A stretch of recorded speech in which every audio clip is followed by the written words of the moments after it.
Welcome to Stop and Go F1. The #1 film in the world is Funhouse. The #1 single is Jealous Guy by Roxy Music. We've just had the first ever speed cubing event, and it's time to start the 1981 Formula One season. We are starting here in Long Beach, California. Now, there are 16 Formula One teams taking part in the season this year, but I'm going to talk just about the main 10. Starting with Alfa Romeo. Alfa Romeo have just acquired the services of Mario Andretti after he has spent the last 5 years at Lotus and became the 1978 world champion, but last year he scored just 1 point. Meanwhile, his teammate will be Bruno Giacomelli, who has just scored 4 points so far in his entire career. Now, Alfa Romeo did produce Drivers' World Champions in 1950 and 1951, but after a long time away, 1980 was their first full F1 season. And while they did get a pole position, they only managed to score 4 points. So much like Andretti, they are looking for a change in fortune. And in an attempt to do this, they've stolen McLaren's livery. And speaking of teams that used to be very good but now aren't as much, let's talk about Ferrari. Between 1975 and 1979, they won the Constructors' Championships 4 times. But in 1980, they had their worst season on record, scoring only 8 points. Ferrari have managed to keep the duties of Gilles Villeneuve, but the 1979 world champion Jody Scheckter has retired, leaving an opening space in the Ferrari team, which has been filled by Didier Pironi. Pironi, who was in the Ligier last year, most famous for winning the Belgian Grand Prix. Across to McLaren now, and after contract disputes, Alain Prost has left the team and has been replaced by the amazing Andrea de Cesaris, who has only had 2 races in his F1 career, but is already being earmarked as a future world champion. And alongside him is the veteran John Watson, who is entering his 8th season in Formula One. Now, much like Ferrari and Alfa Romeo, McLaren reached high heights with world championships for the likes of Emerson Fittipaldi and James Hunt, but it's now been 3 years without a win for the McLaren team. The Arrows team enter their 3rd year of Formula One with a rookie, Siegfried Storer. Alongside him is Riccardo Patrese, who got 2 podiums last year. Another team that is struggling at the minute is the Tyrrell team. We are a long way away from their world championships they won with Jackie Stewart, and for the first time ever in 1980, they had their first season without a podium. And due to this, it's an all-new lineup at the Tyrrell team. The American Eddie Cheever joins the team in just his 2nd year of Formula One, and his teammate is Kevin Kogan, who I'm sure this will not be the last time I ever mention him. Who wants to talk about another team that isn't doing very well anymore? It's time for Lotus! The 7-time Constructors' Champions currently hold the record for the most ever Constructors' Championships, but 1980 was a very tough year for them, a year so difficult it cost them the services of Mario Andretti. They were able to keep the services of Elio De Angelis, who got them their 1 podium last year, but to fill in Mario Andretti's shoes, they've called up British rookie Nigel Mansell, who has a moustache!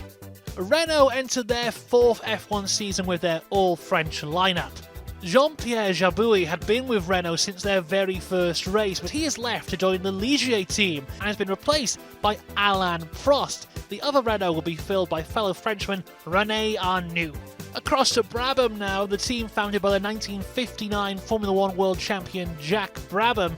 They finished 3rd in the Constructors' Championship last year, and their lineup remains unchanged, with Nelson Piquet as their lead driver. And alongside him is Hector Ribach. Ligier enter their 6th season of Formula One and keep the services of Jacques Lafitte, who've been with them since their very first race. And with Didier Pironi leaving, they've replaced him with Jean-Pierre Jabouille. Although he did have an almighty crash at the Canadian Grand Prix last year, so is currently recovering from his injuries and has been replaced by another Jean-Pierre Jarier. And finally, the Williams team, who come into 1981 as world champions for the first time ever. Their driver lineup is made of the reigning world champion Alan Jones and his teammate, the Argentinian Carlos Reutemann.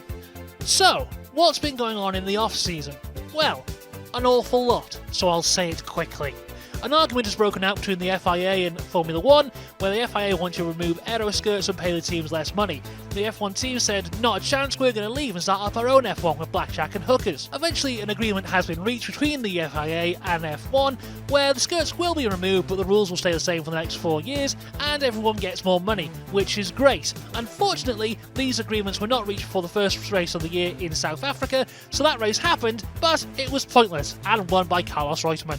The agreement was signed 10 days ago and has been called the Concord Agreement, and now we're ready for the season to begin. Although Lotus have turned up to this race weekend with a chassis completely built out of carbon fibre, the first car to ever do this. All the other team principals have seen this and seen what a good idea it was and praised Lotus for being incredible. Oh, wait. No, sorry. I'm just getting word. All the other team principals saw this, got very jealous and complained, and now it's been banned. And with all that done, how about we talk about some actual racing? On pole position it is Riccardo Patrese, who is just 0.009 ahead of reigning world champion Alan Jones. Further down the grid, we should see Kevin Kogan, but we don't. For the first time ever, a Tyrrell driver has failed to qualify for a Grand Prix. So best of luck to you, Kevin. Oh. Kevin has just been fired. And as we hand over to Murray Walker now for the start of the race, we look down to the grid and we see that grid boxes are merely just a suggestion. And it's go, and a beautiful clean start from Riccardo Patrese, and the rest flash through after him, and it's Patrese leading Reutemann in the Williams car, with Alan Jones in third position and Gilles Villeneuve in the Ferrari. And it's Villeneuve on the right, and he's taken the lead at Queen's Hairpin, but brakes locked up and he's gone off, and the rest go through, and that's Prost in the Renault. Prost in the Renault has been punted by one of the drivers who were trying to pass him and succeeding. And young Alain Prost, in his first race in the Ferrari, is in the Renault, is out already and bitterly disappointed. Now, Murray Walker is doing the commentary alone for this race, but he is such a good commentator that he doesn't need two people. Sometimes he can just argue with himself. Carlos Reutemann, the most experienced driver, with the possible exception of Mario Andretti in this race. No, Reutemann has driven in more Grand Prix than Andretti. Further along in the race now, and Reutemann is challenging for the lead, but meanwhile Didier Pironi is challenging for P4. Didier Pironi in the Ferrari, being chased very hard indeed, but pressured by Nelson Piquet. And something special about Murray Walker is he does have some psychic abilities, so now it's time to see what Mystic Murray has to say. And I will forecast that as they go down Shoreline Drive, Piquet will make his challenge for fourth position by taking Pironi. Let's see if my forecast is right. Now they're into Shoreline Drive, and Piquet is... Oh, we've cut away there. That's a shame. I guess we'll never know if Murray got it right. It's happened, and we've missed it. Piquet has gone up ahead of Pironi, so Nelson Piquet is fourth, Pironi is fifth, Villeneuve in the Ferrari is still sixth, Eddie Cheever is seventh, Mario Andretti is eighth, and the last of the cars in that lineup is Jacques Lafitte in ninth. But now Carlos Reutemann is properly attacking for the lead of this race, despite some amazing defensive driving from Riccardo Patrese. Hug the car downwards towards the track and help cornering, and now Reutemann's going to challenge again. Watch! He's going to pass him, he's going to take Patrese. No, but Patrese's got the inside line and he holds the lead. But he must be a very worried young man in the cockpit of the Arrows. And, you know, the driving's good and all that, there's no doubt about it, but the main issue I have is I can't really relate to Carlos Reutemann because I've forgotten what his face looks like. Actually, there is Carlos Reutemann. There's an insert to show you what the Argentine driver looks like. Ah, there we go, that is much better. And now, with the power of the people who remember what Carlos Reutemann's face looks like, he's able to challenge for the lead of this race. And this is where surely, I keep saying it, but this surely, and it is! Carlos Reutemann started his challenge earlier, and we have a new race leader of the American Grand Prix on lap 26 out of 80 and a half. And as if that wasn't enough, Alan Jones is now closing right up on Riccardo Patrese in the orange car, who is now in second place. But you're not going to believe this, but I have forgotten again what Carlos Reutemann's face looks like. The third of these three cars is Alan Jones in the second of the two Williams. There's Reutemann again in the inset. That's the face of the man who now leads. And again, now that the people remember what Carlos Reutemann's face looks like, he is able to build a huge gap on Riccardo Patrese. Although that may be less about the people remembering what his face looks like and more about the fact that Riccardo Patrese has got an issue. It seems like quite a serious one, because Alan Jones is now catching the back of Patrese. Now, where is Jones in relation to Patrese? You see the answer, and it looks to me as Patrese going to lose second place. Jones comes out of his slipstream, takes the inside line at Queen's hairpin, and as we have seen so many times in the recent past, the brilliant Williams team, which is very much the team to beat these days, is again in the situation of having both first and second places. And there is Riccardo Patrese. He's had to retire the car. And now, with the Williams in first and second, we go across to Murray Walker now, who will give us some insight into the hierarchy of the Williams team. A fact that I'm sure will never become an issue at all in the entirety of this season. But Alan Jones is the contracted team leader, and we're looking at Reutemann, the race leader at the present moment. And the instructions in the Williams team are that if in the last 10 laps Alan Jones is in second position behind Reutemann, Reutemann is contractually obligated to move over and let Alan Jones as the team leader go through. Well, there's a long way to go yet. But wait a minute, would you look at this, Riccardo Patrese is back in this race. Come on, Patrese, fight back and win it for the people. Oh, no, he's out of the race again. And now, everyone, it's time for our commentary highlight of the week. The interest in this race, frankly, is not so much for the lead. And it is! Because that's Reutemann off. And Jones goes through. I spoke too soon because Carlos Reutemann, as if to prove me wrong, misjudged things. Maybe his foot slipped on the brake pedal. Maybe his brakes faded. Whatever the reason, Carlos Reutemann has blown it in the biggest possible way, and number one leads, number two is second. The Williams team are in their rightful positions. And back to the American Civil War now between Cheever and Andretti, and there's a bit of a French influence as Jacques Lafitte has joined the battle. I don't know if there was any Frenchmen in the American Civil War. I don't know anything about the American Civil War. But this year has a totally different engine, and Lafitte tries to pass Cheever. Cheever slams the door in his face. Pironi, now let's watch. That's Cheever, Lafitte and Andretti absolutely together. A wonderful scrap for fifth position. But it turns out that Jacques Lafitte has retreated from the American Civil War and instead is choosing to take a closer look at his front wing. He retired, and look at that! That was Lafitte. He's overdone it. He's got too close to Eddie Cheever, and he's stoved in the nose of the Talbot. He has lost his position because Andretti has passed him, as you just saw. The American Civil War is over, as Mario Andretti has gotten away from Eddie Cheever and is now chasing down Didier Pironi for P4. Laps ago, because the computer doesn't quite keep up, and Mario Andretti's keeping up. He's going to get through past Pironi, and he does it. Mario Andretti is up into fourth position ahead of the Frenchman Didier Pironi in the Ferrari. Great stuff. And the crowd goes mad, and Pironi goes mad. Pironi fighting back. And look at the speed of that Ferrari. It's incredible. Pironi puts his foot down and fairly turbocharges away from Mario Andretti in the 3-litre Alfa Romeo. Pironi in a 1.5-litre Ferrari, but turbocharged. And my goodness, but Pironi has shown he doesn't like it. And this is where Mario started to catch up on the previous laps, and he does it again, and he's going to take him. He's through. Mario Andretti is back to fourth position with a superb passing manoeuvre. And this time he's broken the toe.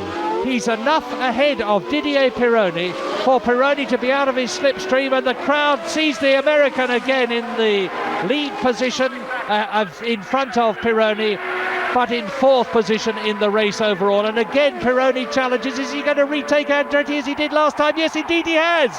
No, he hasn't. Mario Andretti holds it. The crowd goes mad. Listen to them.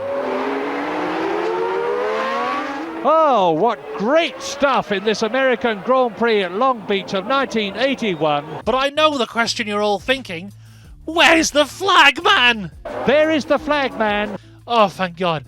Oh, thank God, there he is. Oh, I don't know what I would have done. And as we cross the line, it is Alan Jones who wins the race and does his traditional celebration of nearly running a man over. The catchment area where he will get out of the car, and then Carlos Reutemann comes home in P2, Nelson Piquet completes the podium, it's Andretti in 4th, Chiva in 5th, and Tombe takes the final point-paying position in P6. And the drivers on the podium need to get out of the car now and to the podium, so what luxury vehicle will take them? Just chuck them in the back of a pickup truck. So there you go, that is the first race of 1981 in the books. We'll be back next week for the Brazilian Grand Prix. The number one film is Omen Free. The number one single is This Old House by Shakin' Stevens. The first ever London Marathon has just started, and it's time for the Brazilian Grand Prix of 1981. But what has been happening in the wacky world of Formula 1 since we last spoke? Well, let me tell you. As we know, Kevin Cognan was fired by Tyrrell and has been replaced by the new driver, Riccardo Zanino. Zanino has got experience being a replacement driver though, after previously replacing Niki Lauda after he left at a midpoint of the season from Brabham. So, to the race, and for the first time in 9 years, the Brazilian Grand Prix does not take place at Interlagos, but instead at Jacapaga in Rio de Janeiro, the hometown of Nelson Piquet.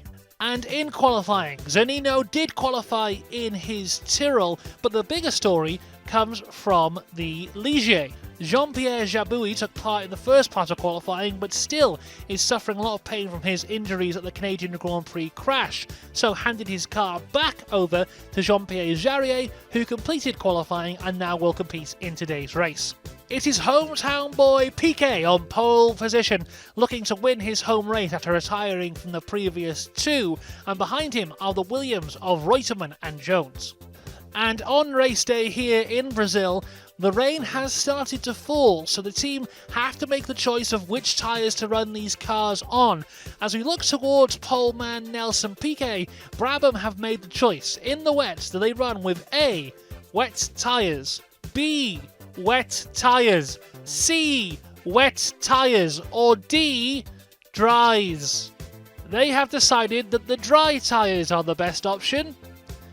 Let's see how that goes. 23 starters, 63 laps, and that's 197 miles. And watch for the red light, and then shortly after it the green, and it will be go for the 63 lap Brazilian Grand Prix.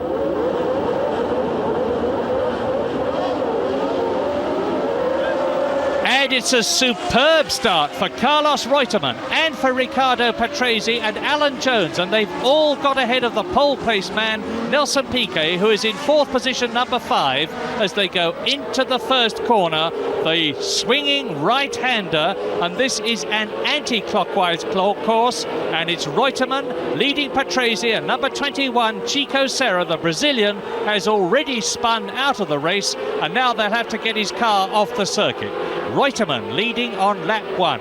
So from the start, Alan Jones is now on the back of Patrese and is fighting him for P2. Of spray coming up from the big rear tyres of the cars. Alan Jones moves out to his left to avoid that spray and get a clear view of the circuit, and Alan Jones is through ahead of Patrese. Alan Jones is up into second place, so again, and we've seen it so many times recently in Grand Prix, it is the Williams cars first and second. There's Jones second ahead of Riccardo Patrese. Further down the grid, Gilles Villeneuve is having a good time. until he isn't. And who's that? That is Villeneuve. That's Gilles Villeneuve. Thankfully though, Ferrari have hired a man in the pits to stand next to the car and let the cameras know if the car and the driver are okay or not. If it's not okay, he'll give us a thumbs down, and if he is okay, he'll give us a thumbs up. He's okay! There we go. Good news, everyone. Back on the grid now, and Alain Prost is making some moves up the grid. It's on the back of the Ferrari of Didier Pironi in an all-French battle, like a French civil war. I don't know anything about a French civil war. And Patrese, Jones and Reutemann. So there is Pironi, there is Prost. Alain Prost, the young Frenchman in the turbocharged 1.5 litre Renault, closing up on the turbocharged Ferrari of Didier Pironi, the Frenchman. And both of them now ahead of Keke Rosberg. Now the battle is going to be between Prost in the turbo Renault and Pironi in the turbo Ferrari. And as much as this battle is very good, what I would really like to see is a demonstration of how good the catch fences are at the modern Grand Prix tracks. And now Prost is going to take him. Prost is going to punch his way through, and he does it, and Pironi's lost it. Pironi's lost it and harpoons Prost.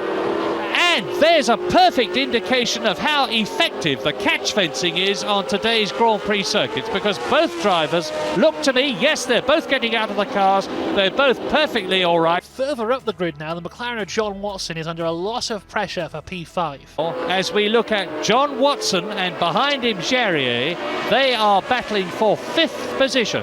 Watson in the red and white Marlboro McLaren car, because this is the M29 McLaren, not the new M30. Watson then in 5th position. Jarier is Sura. There's Sura, the third of these 3 cars, in 7th position. Race order then. Carlos Reutemann, as you know, leads. Alan Jones, as you know. And as we look at Jarier challenging Watson, they're battling for 5th position. In 3rd place behind Alan Jones is Riccardo Patrese in the Arrows, still going well. We haven't seen much of him. In 4th position, Elio De Angelis in the Lotus. This is the battle for 5th. Shall we check on Nelson Piquet? He's got wet tyres on now, and he's actually going at a decent speed. Well done, Piquet. I'm sure you can still very much win this race. Jura tries to get past now and fails. Sura, the second of these 2 he tries again. Ball of spray that's coming up from Watson's wheels, and he challenges. And again. Sura a chance to now. Sura's going to try and go through on the inside again. And again. But then try and nip through just where John isn't expecting him to. Eventually, even God himself is tired of watching this battle, so decides to intervene. 50 miles an hour. Just think about that. And Watson loses it. That's it. The pressure's got to him. He's kept the car going. Look, he's motoring. Now, if he'd had skirts on his car, he would have been out of the race. It would have damaged them. But immediately, John Watson, who was pressured and lost it, has gone straight down from 5th position to 8th position. What? This is a replay. Now watch it. I'm not surprised with the pressure that Watson had. Now watch the back end of the car swing out. A complete 360-degree turn. Watson keeps it going with the nose pointing in the right direction, and that's a brilliant bit of driving. But in the process, he has gone straight down from 5th to 8th position, which means to say that Marc Sura has gone up to 5th. Meanwhile, Jura Lafitte and Jarier, or as I'm calling them, the Funky Bunch, have now caught the back of Elio De Angelis. He moved up from 6th position into 5th position. He's now right in the spray of the 4th place man, Elio De Angelis, number 11 in the Lotus 81.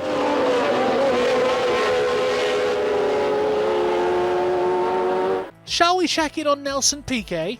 De Angelis. And that's Piquet. Piquet coasting. Looks as though his race is run. Oh, he's stopped. Oh, he's going again. Come on, Piquet. I believe in you. You're still very much in contention for the win of this race. But now it's time for our F1 cinematography highlight of the week.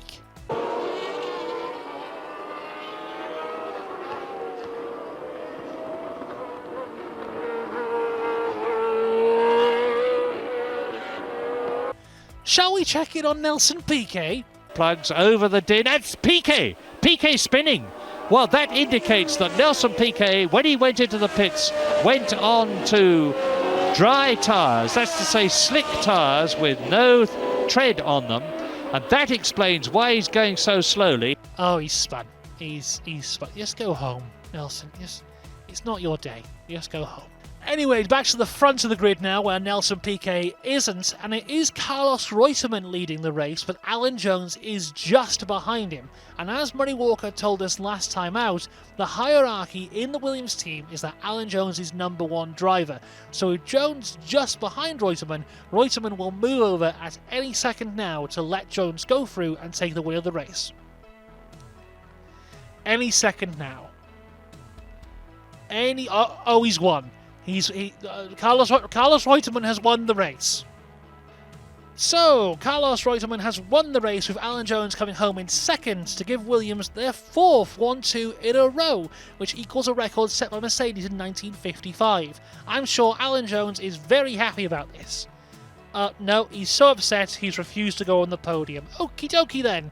Riccardo Patrese has finished third and is the only one on the podium who actually sprays champagne, as the Williams team is sponsored by Saudi Arabia, so contractually they can't touch alcohol publicly. Zora finishes an impressive fourth, with De Angelis in fifth, Lafitte taking the final point in P6. And let's check on Nelson Piquet. Oh, he's 12th. Better luck next time, Nelson. And we'll see you next time for the Argentinian Grand Prix of 1981. Bucks Fizz Making Your Mind Up is the number one single after their Eurovision victory. The Howling is the best film in the world, apparently. The Space Shuttle Columbia becomes the world's first ever reusable crewed spacecraft or something. But more importantly, it is time for the home race of the Brazilian Grand Prix winner, the joint championship leader, and most importantly of all, birthday boy Carlos Reutemann. It's time for the Argentinian Grand Prix of 1981. Now, in the previous race, Carlos Reutemann disobeyed team orders in order to win the race, making Alan Jones finish second. This has split the Williams team 50-50 into Team Jones and Team Reutemann. Meanwhile, the Lotus car is still banned, and Colin Chapman is not happy at all, and he's gone home. And speaking of fancy cars, it looks like Brabham have one as well. Now, the rules state that the floor of the car must be 6 centimeters from the actual ground. And every time the Brabham is measured, it is 6 centimeters above the ground. But the rumours are that they have a very fancy hydraulic suspension system, but they have promised us, hand on heart, that they don't use it in the race to make the car run any lower.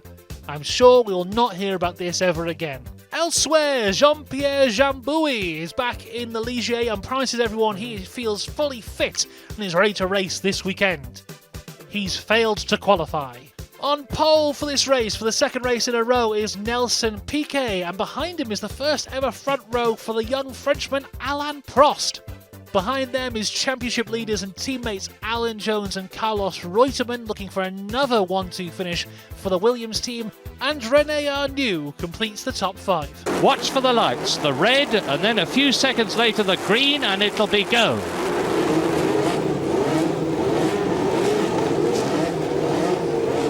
Trying, testing time for the drivers, because they're watching the lights just as carefully as you and I are. And is Piquet going to get away well? Go! And Alan Jones has got a flyer. Alan Jones, number one, the world champion in the Williams, looks as though he's nosing ahead of Nelson Piquet as they go up to the first right-hander, the Recta Principal, which leads into a left-hand bend and then into the long Recta del Fondo straight, and that in turn leads into the curve on, a flat-out fifth gear, double 180-degree right-hander, and it's Alan Jones in the Williams leading Nelson Piquet in the Brabham. The world champion leads. And it's another bad start for Piquet as Alan Jones takes the lead, but it's even worse for Prost, who goes from second to fifth. But more importantly, it's now time for the amazing Andrea de Cesaris. The amazing Andrea de Cesaris. And that's De Cesaris. De Cesaris, the Italian driver in the McLaren, has spun off and he rejoins. No, he doesn't. He's in real trouble. Throttle happy, spinning the car, and away he goes. The amazing Andrea de Cesaris. And now, actually, whilst we were watching that, something very important happened. And it's Piquet leading. We missed the actual point where Piquet passed Alan Jones. I'm sure we will see a replay of that change for the lead. Oh, sorry. We're not going to see a replay for that change for the lead. But it seems like Alan Jones might actually have an issue because he's now gone back down to second and there's a lot of pressure being put on him by his teammate Carlos Reutemann. Aaron Reutemann is right with Alan Jones, and Reutemann's going to take his team leader. Reutemann, number 2, the Argentine driver, is passing the world champion. And Alan Jones, for the second race in succession, is seeing the back of Carlos Reutemann's car. And I should think when Reutemann completes this lap and the crowd sees that he's ahead of Alan Jones, they will go absolutely mad with excitement. Now, this is the twisted bit, the mixtos, which is the second gear section, very quick. It's Prost in 4th position still in the yellow and white Renault. And there is Reutemann. Now the crowd is going to see him. It's Hector Rebaque has got ahead of Patrese, and Hector Rebaque is up into, and listen to the crowd.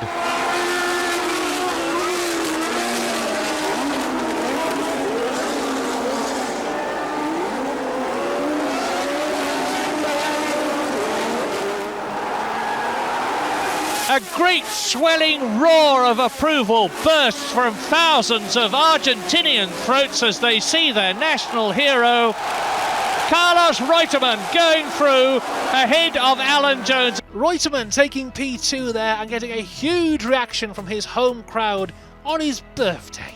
Whilst we're here, let's check in on Nigel Mansell. And that is Nigel Mansell coming into the pit. Okay, let's check in on Didier Pironi. In Grand Prix racing this year, into the pits, and now there's another one. One of the turbocharged Ferraris of Didier Pironi has followed Nigel Mansell into the pits. How about Keke Rosberg? Ferrari, and we look now, several cars into the pits. That's Keke Rosberg in the Fittipaldi. How about Prost? Prost and Jones, and Alain Prost is now ahead of Alan Jones. Alain Prost, the young Frenchman in the Renault, has moved up behind Carlos Reutemann into 3rd place, displacing Jones, who goes down to 4th, and behind Jones in 5th position is Hector Rebaque. So it's Reutemann 2nd, Prost in the yellow Renault 3rd, Jones number 1 in the white Williams in 4th position, and we look at number 15, Alain Prost, the Frenchman, in 3rd position, and Hector Rebaque, the 3rd of these 3 cars, that's the young Mexican, is in 5th position. Rebaque, though, is now all over Prost, which brings us to our commentary highlight of the week. Prost, and this is quite incredible. I say quite incredible, and look at it. That's Rebaque, the second of these 2 cars. I say quite incredible because, frankly, he is not an absolute top-line Grand Prix World Championship standard driver. He's bought his way into the Brabham team. He's a very good driver, but he's not that brilliant. And he goes straight past Alain Prost with a superb outbraking manoeuvre as they come up to the hairpin before the mixtos, which leads onto the toboggan and the Orquilla. And Rebaque is driving the race of his life, and I take it all back. That was a superb bit of driving, and now he's after Reutemann. It does not seem to me conceivable that Hector Rebaque can catch Carlos Reutemann, and even if he caught him, getting past him would be something very different indeed with the Argentine in front of his home crowd. Now, we're going to have to wait and see if Murray's prediction does come true as we watch the rest of this race, but wait a minute, we head back now because Rebaque is about to take P2. Piquet is well away, he's about 20 seconds ahead of this battle, but this is the excitement with Prost 4th in the background, Reutemann 2nd, number 6, Hector Rebaque gaining on him. Williams versus Brabham, Argentine driver versus Mexican, Rebaque at the back versus Reutemann in the front, battling for 2nd position. And Rebaque is drafting Reutemann, and he's come out of his slipstream and he just goes straight past. Well, if you had asked me before this race began what a pretty unlikely situation would be, I would have said Brabham's in first and second positions. Not because I doubted that Nelson Piquet could be in the lead, but that I would have frankly disbelieved that Hector Ribach, number 6, could possibly have got ahead of everybody else, and he's driven through the field up into second position. A brilliant achievement. This is the race of the career of Hector Ribach. This is the race he'll be telling his grandchildren about. Everything has gone right for him today. Hector Ribach, the man who was in second, is out of the race. I don't know what the trouble is, but you can see for yourself that number 6, Hector Ribach, is out of the running. So number 2 there, Carlos Reutemann, to the delight and the undisguised joy of his Argentinian countryman, is up into second position with only Nelson Piquet between him and the thing that every Argentine person here will be dreaming of, a win for Reutemann. So it's now Carlos Reutemann back in P2 in his home race, but he's about to face his hardest challenge yet, lapping an Arrows car. He will be balking and slowing Reutemann, who closes right up to him on braking as they come towards the end of the lap, into the chicane, the left and now the right, which leads into the second gear hairpin before the mixed-toss, and Siegfried Sturr must move over and let Reutemann through, or Reutemann will be losing time. Yes, Reutemann's coming out to pass. No, he doesn't, because Sturr slams the door in his face. Reutemann has to back off, drop back. He's lost time. 1:46.04 Reutemann is going for if he's faster than Piquet. There's Villeneuve behind him in the Ferrari. Behind Villeneuve, Giacomelli. Both of them being lapped by Reutemann in the Williams. And I'm afraid that Carlos has just got to stay where he is now until he gets out of the Orquilla here and into a wider, straighter part of the circuit where he will be able to take Siegfried Sturr out. The clock stops at 1:45.12. So in spite of being balked by Siegfried Sturr, Carlos Reutemann, who has at last got past the Italian, who is new to Formula One because last year he was in Formula 2, and in spite of being balked by Sturr, this man, number 2, Carlos Reutemann, has lapped nearly a second quicker than Nelson Piquet. So with Didier Pironi out of this race, Gilles Villeneuve is now the lone Ferrari on the track. Let's see how he's getting on. To the long right-hander, and somebody's lost it! Somebody's lost it, it's Villeneuve! Villeneuve does a full 360-degree and the rest spin in the 1.5 litre turbocharged Ferrari, and he lights it up. He's kept the engine running. He must have dipped the clutch, kept the engine running, and now he blasts his way back onto the circuit right in the face of Alan Jones, the world champion. And with that, Nelson Piquet brings it home for a dominant victory, lapping everyone up to 5th place. Carlos Reutemann, in his home race on his birthday, takes the lead of the championship, coming home in P2. Alain Prost gets his first ever podium in 3rd. Alan Jones is 4th. Rene Arnoux is 5th.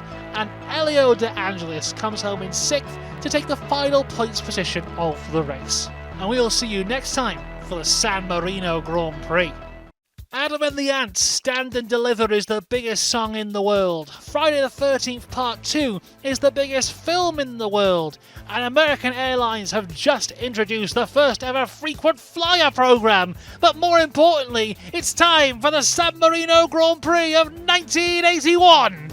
And the news is all around Lotus because their car is still banned, and Colin Chapman is not happy at all with the current car they have being too slow. So they have withdrawn both cars from this race, but promised to be back later on in the season with a car that is both legal and quick. Now you may remember some controversy in the last race around Brabham's hydraulic system. That controversy has now subsided because this weekend every team has turned up with their own hydraulic system. Tyrrell have fired their second driver of the year, with Riccardo Zanino being fired and replaced by Michele Alboreto. Elsewhere on the grid, a brand new team has joined Formula One, the Tolman team, although both of their drivers have failed to qualify for the race. And now to the race itself. It is Gilles Villeneuve on pole position for one of Ferrari's 2 home races of the year, with championship leader Carlos Reutemann alongside him. It's an all-Renault second row with Arnoux ahead of Prost, Piquet is 5th, Pironi in 6th, Jordan Watson in 7th, and Alan Jones a disappointing 8th.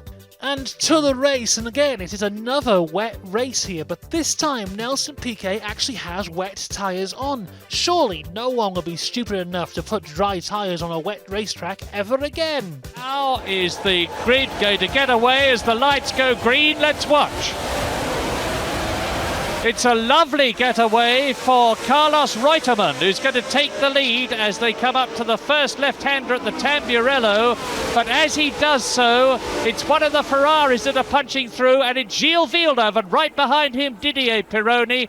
Reutemann is in 3rd position, Alan Jones is in 4th place. So already on the first half lap, the 2 turbo Ferraris are in the lead, and that's Angel Guerra, the Argentine driver, in the Osella car, who is off and is still in the cockpit, and I wonder why he's not getting out.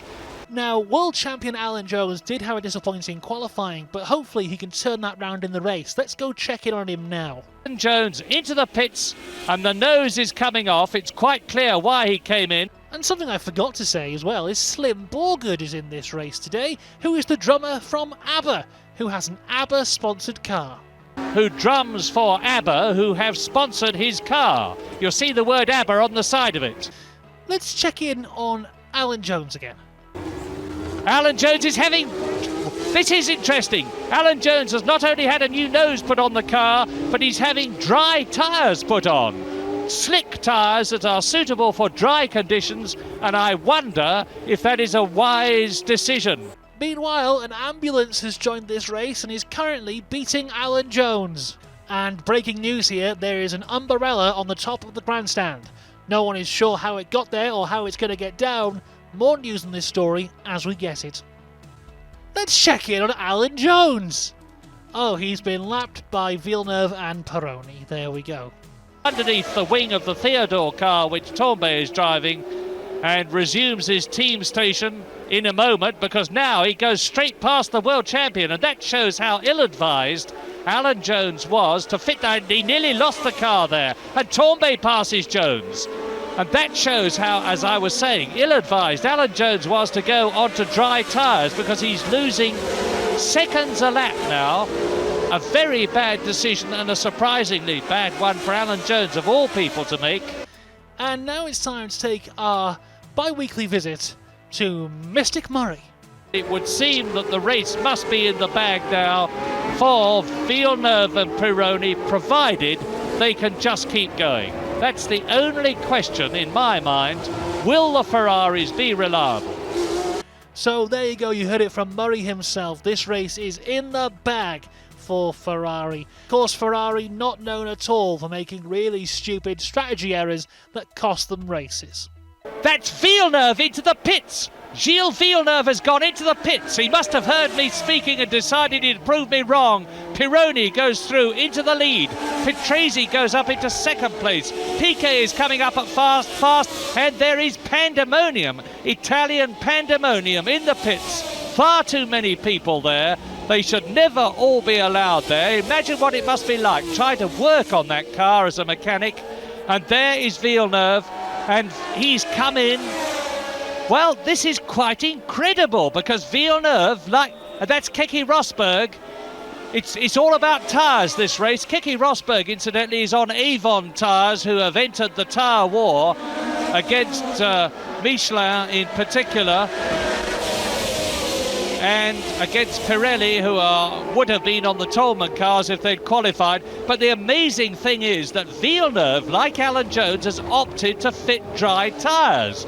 I just cannot understand it. So, Pironi is now in the lead as Villeneuve has pitted for dry tyres during a wet race. Let's go check in on Villeneuve now, actually. He's definitely gaining, and Villeneuve, in that clutter of people somewhere, is Villeneuve, who I am told is changing back to wet tyres, and how wise he is and how wrong he was to come in for dry tyres.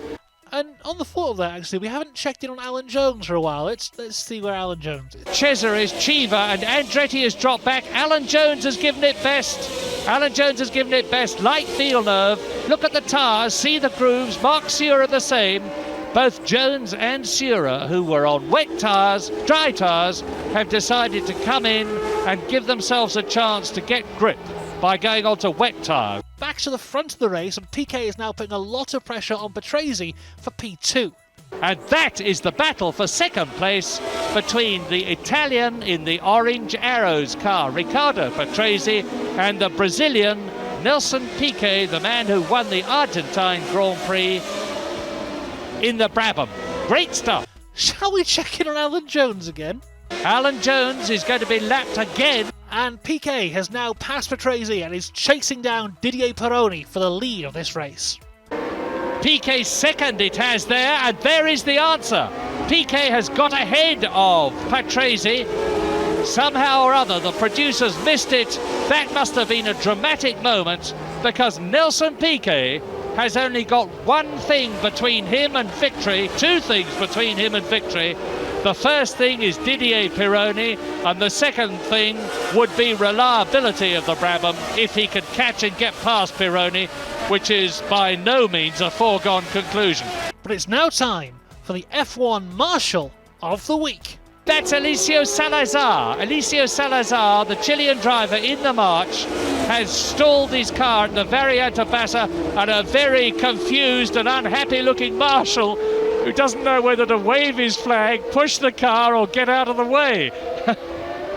Well, he's going to do all three, I think. He's got rid of the pushing responsibility. Now, this is uphill.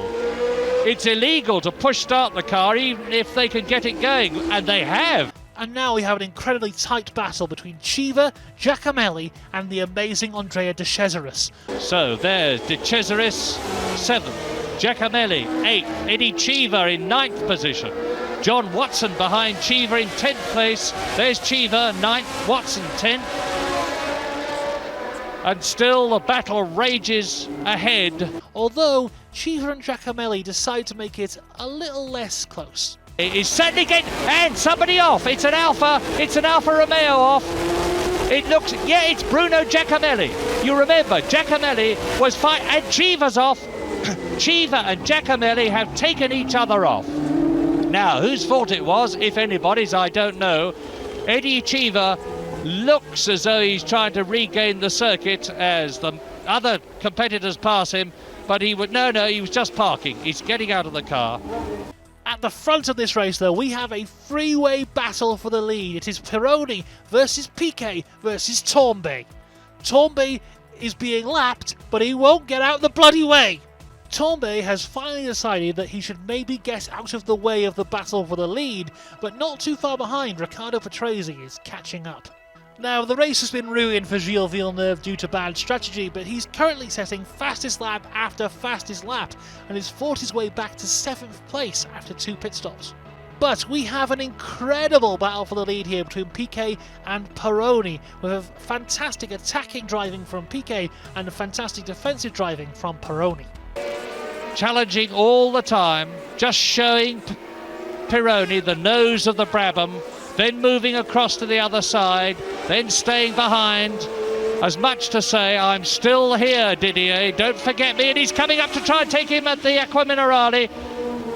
Pironi holds the line.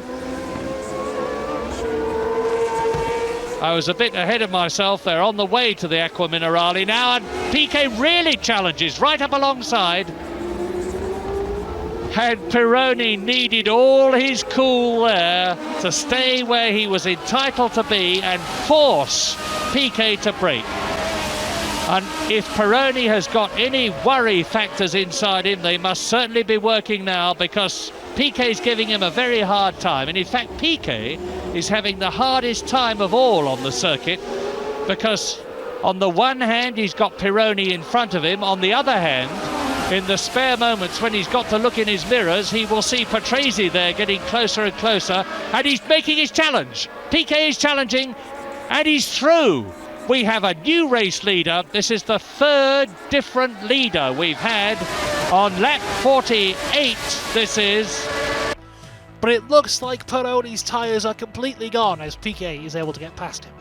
And Patrese has got past Peroni as well, as it looks like Reutemann is now on a charge.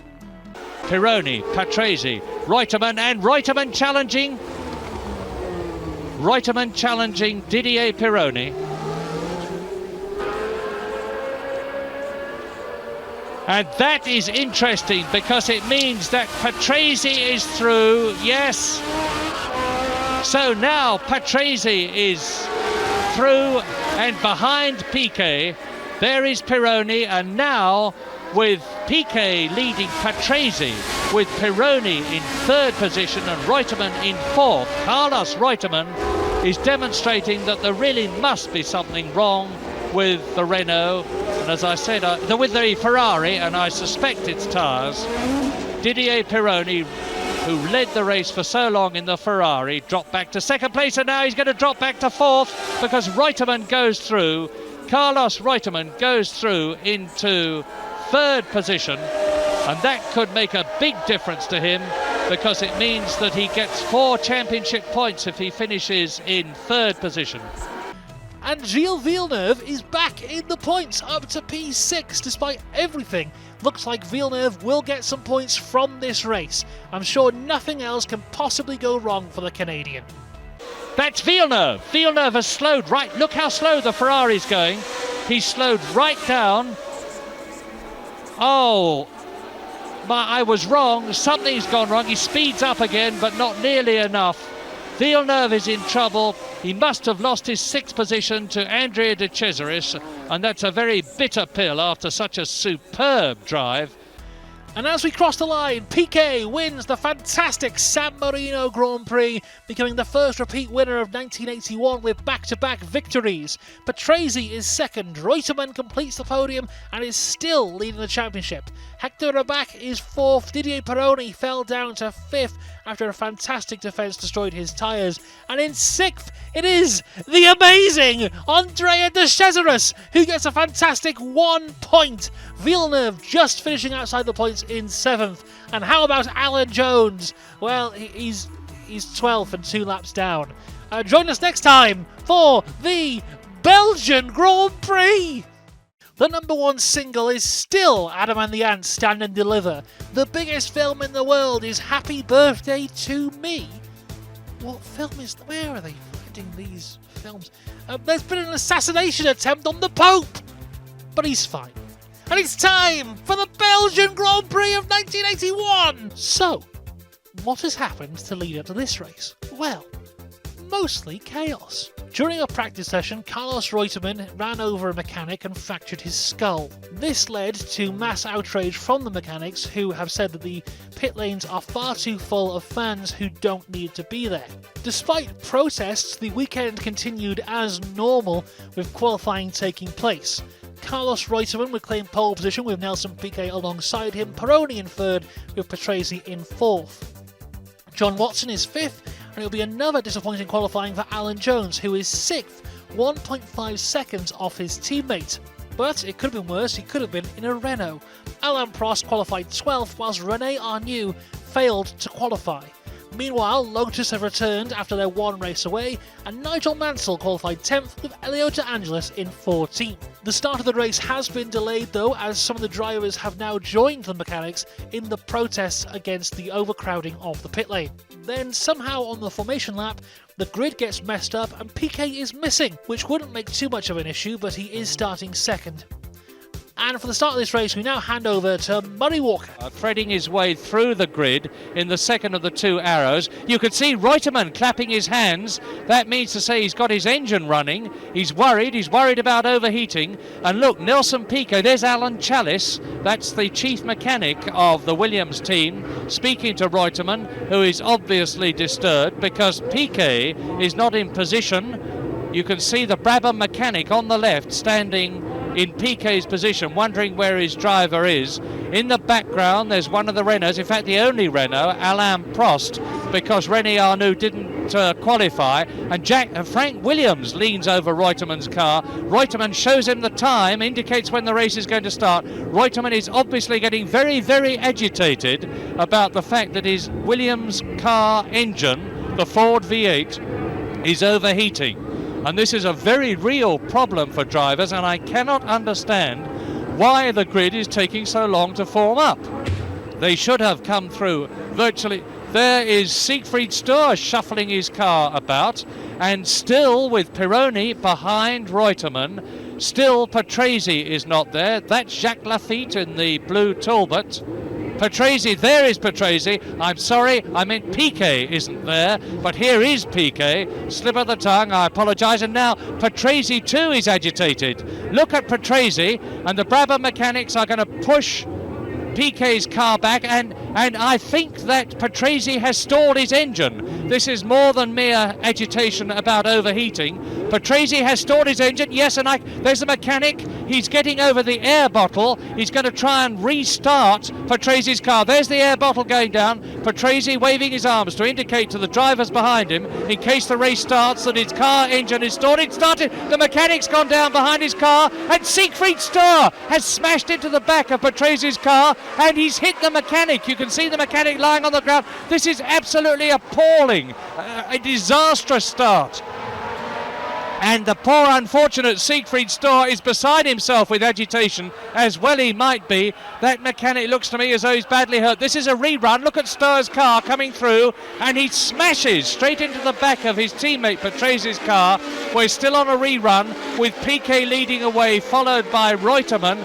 But the point about the race at the present moment, as the replay continues, is what is going to happen. Are they going to keep the race running? Because at the start and finish point on the grid, there is Patrese's car, there is Sturr's car, there is the stricken mechanic. I can look out of my box and I can see all sorts of activity. The ambulance has come up very quickly indeed. There are officials there all round the course, but the incredible thing is that this Belgian Grand Prix is still running. The yellow flags are being waved, but meantime on the far side of the course, on the Terlamen, which is not so far away from the end of the lap, the competitors are continuing as the ambulance pulls away, and they're streaming now through the Jackie X chicane, and Piquet goes through in the lead, and they're making no attempt to stop the race, with Pironi second, Reutemann third. Jones waves his arm. There's John Watson, who does the same. The drivers are very worried. They're waving their arms, and the reason they're doing it, the Sura goes onto the grass. The reason they're waving their arm is to indicate to the drivers behind them that they're going to change direction. They were not waving at the officials, they were waving to their compatriots. And now Eddie Cheever is waving. He's extremely worried. They're slowing down. It looks to me, and the drivers have voluntarily stopped, and now the cars are being prepared again for a restart of this so far absolutely disastrous Belgian Grand Prix. So we now will restart this race without Patrese or his teammate Siegfried Sturr.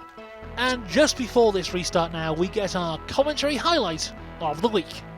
And we've had the good news, incidentally, that the mechanic had 2 broken legs, a broken shoulder, and his head has been cut. But as far as we know, nothing worse than that, although that is quite bad enough. The start, 70 laps.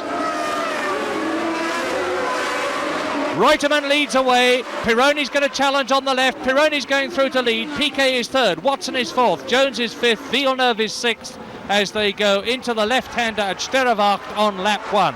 Down towards the canal turn. And it's Pironi. Didier Pironi, the Frenchman in the 1.5 litre turbocharged Ferrari, as he did at Imola, is now leading the Belgian Grand Prix. Reutemann second, Piquet, Watson, Jones, Villeneuve. Lafitte is in 7th place. And Nigel Mansell, the British driver in the Lotus, is in 8th position, and Alain Prost in the Renault is last. 24th and last. 24 competitors started through the chicane. Piquet is now down to 3rd, but Alan Jones is all over the back of him, and this gives us a great view of our top 4.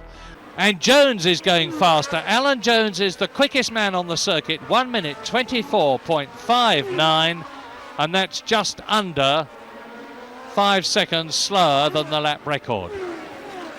Streaming down now past the Albert Canal on the way to Bianchi. Beautiful weather conditions, been just like this in practice. And Alan Jones closing right up on Piquet there, trying to get through and take third position, and he's right up almost alongside Piquet, but Piquet brakes very late for the chicane and they go through. There's Watson behind in 5th position, Lafitte 6th, there's Villeneuve coming through 7th, Nigel Mansell still 8th, and there is only 7 seconds now, less than 7 seconds, between the 1st and 8th men. That's how close it is in this Belgian Grand Prix. And further back, it's John Watson and Jacques Lafitte who are closing in on the leaders. They are closing up on the 4 cars in front of them. The first 6 virtually together. And Reutemann's coming through to try and take Pironi.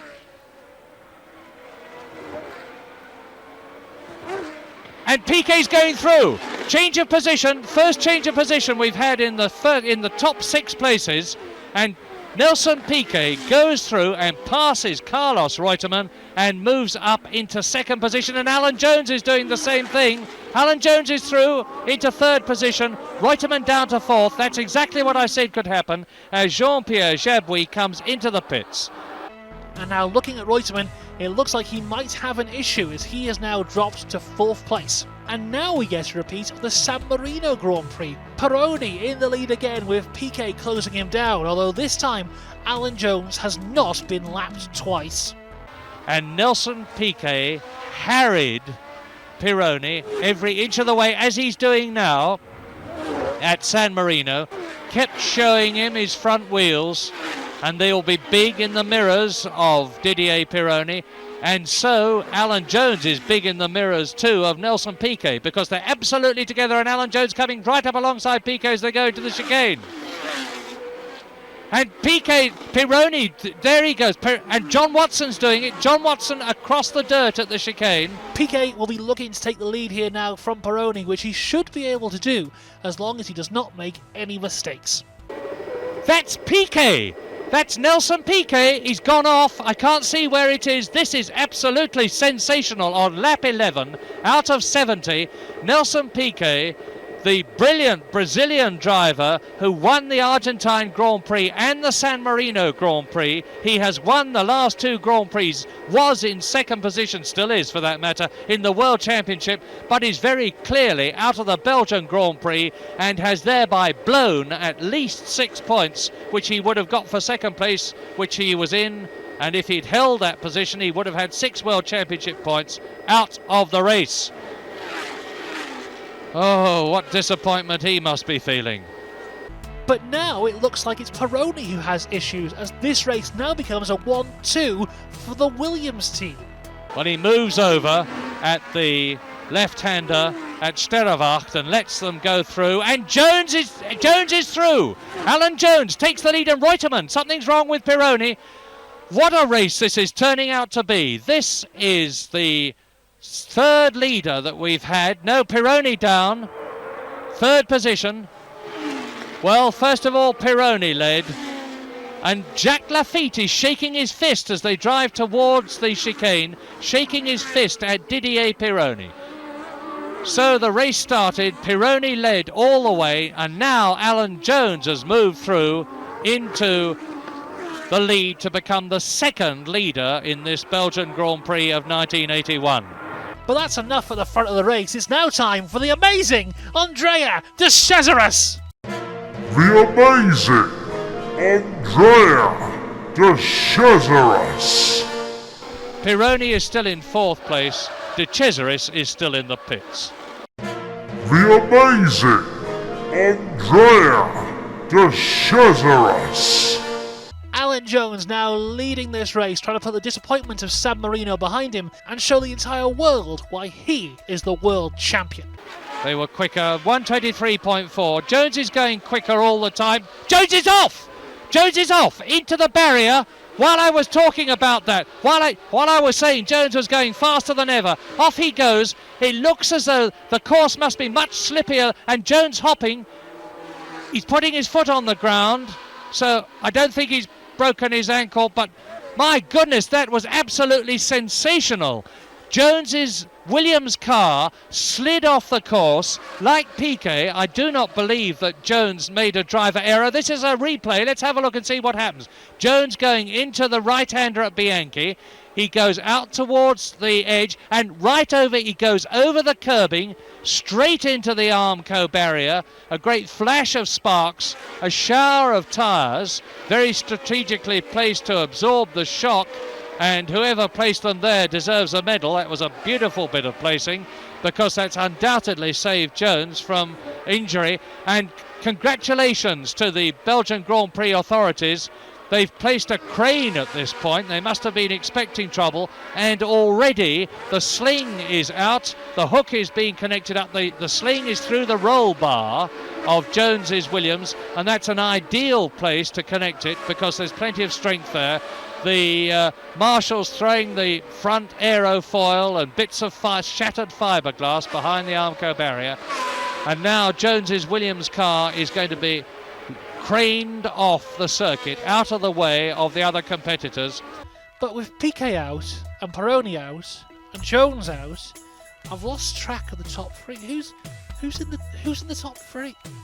Reutemann then, and that's after 20 laps. Jacques Lafitte up into second place. Nigel Mansell in third position. Nigel Mansell! He's done it, he's in the top three of this race, he's going to win the whole bloody thing! This is now turning into a fantastic race for Carlos Reutemann, who is leading the race and the championship with his two main rivals, Piquet and Jones, both out of the race.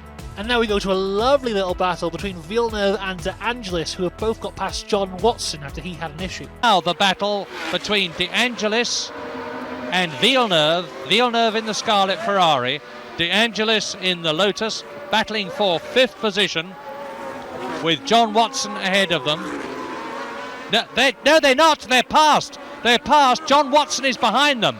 Villeneuve then is ahead of John Watson, and John Watson is only just ahead of the car behind him. Now let's have a very close look at this. In the lead, Reutemann. In second position, Lafitte. In third position, Mansell. So Villeneuve is up into fourth place, De Angelis is up into fifth position, John Watson is in sixth position, and right behind John Watson is Eddie Cheever in the Tyrrell in seventh position. Fourth and fifth, Villeneuve and De Angelis. So the two Lotus 81s, and there goes Cheever. Cheever is ahead of Watson. Cheever is up into sixth position.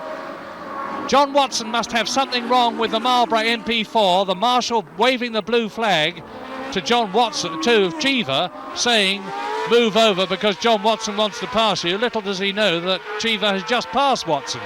Fourth and fifth, Villeneuve and De Angelis. Really stirring stuff at the end of the Belgian Grand Prix as Ghinzani comes through.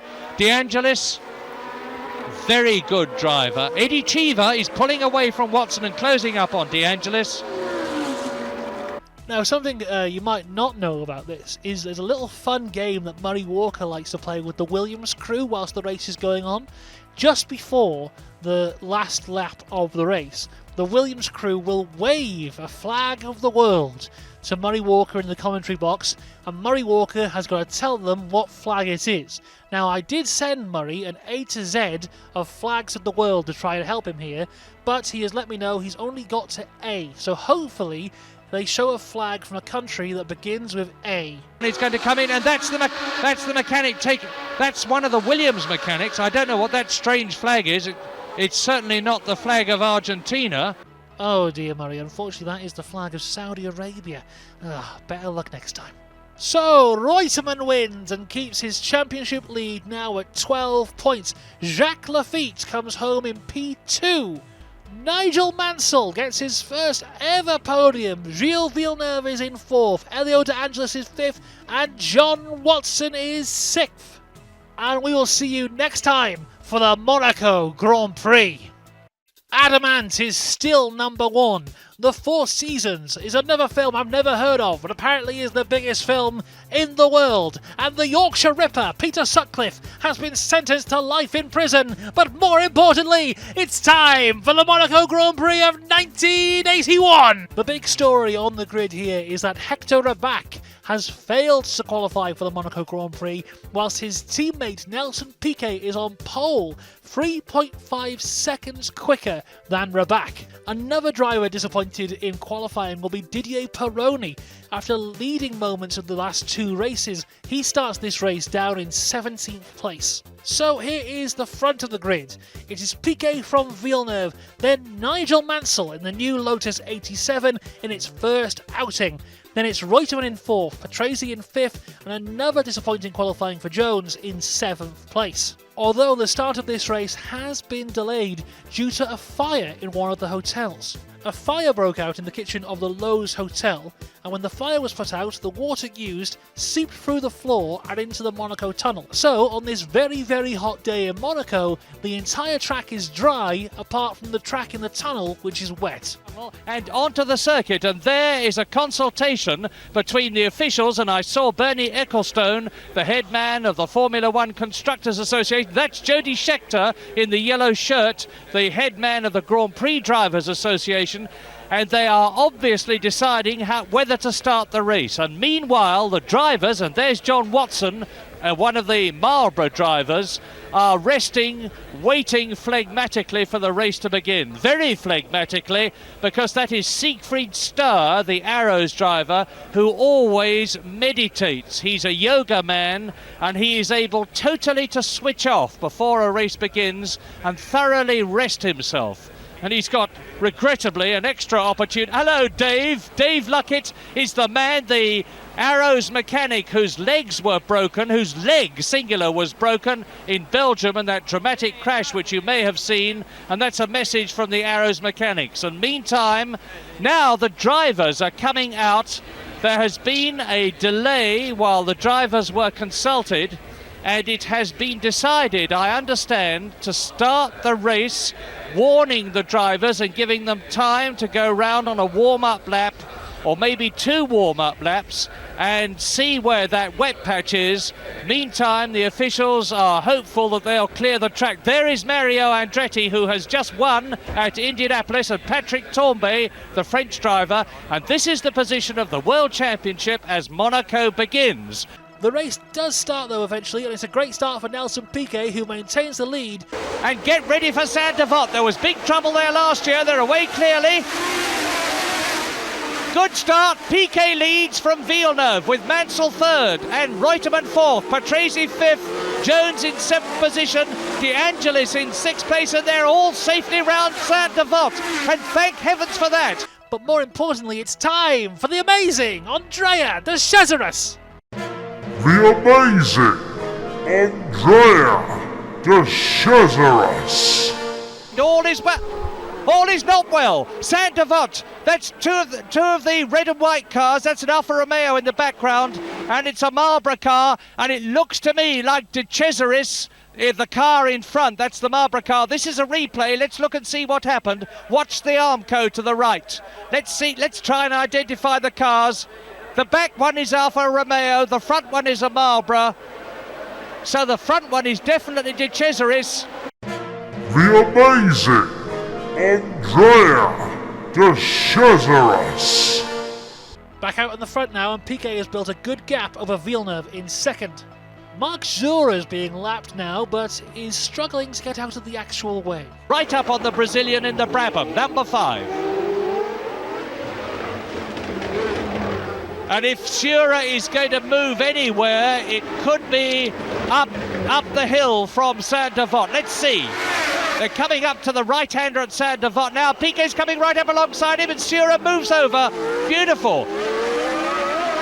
Piquet through. He has already lapped Marc Jura, and now Marc Jura has got a whole line of cars closing up behind him, and it's giving Piquet the chance to break away, to really break away. Reutemann appears to have damaged, no idea what has happened at the front of this race. But I thought it was Alan Jones, but it's Reutemann, Carlos Reutemann, and I see Nigel Mansell has dropped back. Sensational development. But Jones is all over Villeneuve now for P2. There is Villeneuve, ignore the caption, it wasn't Reutemann of course. Now there's Jones 3rd, Patrese 4th, and De Angelis passing Nigel Mansell as they went into the station hairpin. That's interesting. Nigel Mansell is in trouble, and it's significant that Mansell was just ahead of Reutemann, that Reutemann went into the pits. I'm guessing that they've had a coming together, and that it was Mansell's rear wheel, I would guess, that must have hit Reutemann's front wing, and that accounts for the fact that he's having to change the nose cone. Patrese fourth, and there is Carlos Reutemann, the man leading the World Championship, in the pits having the nose cone changed. And this is Nigel Mansell, who is out, and we still don't know why. Strangely, we are seeing images of him getting duct tape put on his legs. Hopefully we don't miss anything important whilst this is happening. Pete Jones is ahead! Alan Jones has got ahead of Gilles Villeneuve, and we missed it! That's tragic, because it must have been a superb bit of passing, and because we saw them previously at going up to Saint-Devote, that must mean that Alan Jones got ahead of Gilles Villeneuve on the drop down to Mirabeau, and we missed it. Well, this seems as good a time as any to go to our F1 cinematography of the week.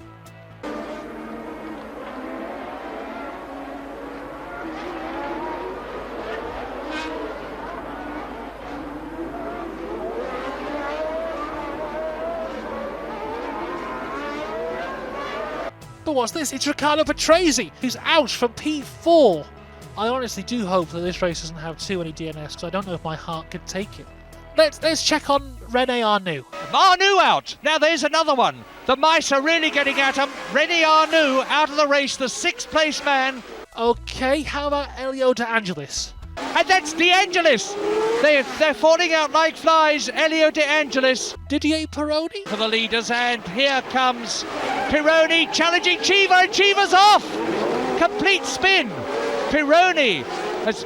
And that was Piquet behind, and Eddie Chiva somehow have got to get out of this situation. I think he will, because I can hear the engine is still running.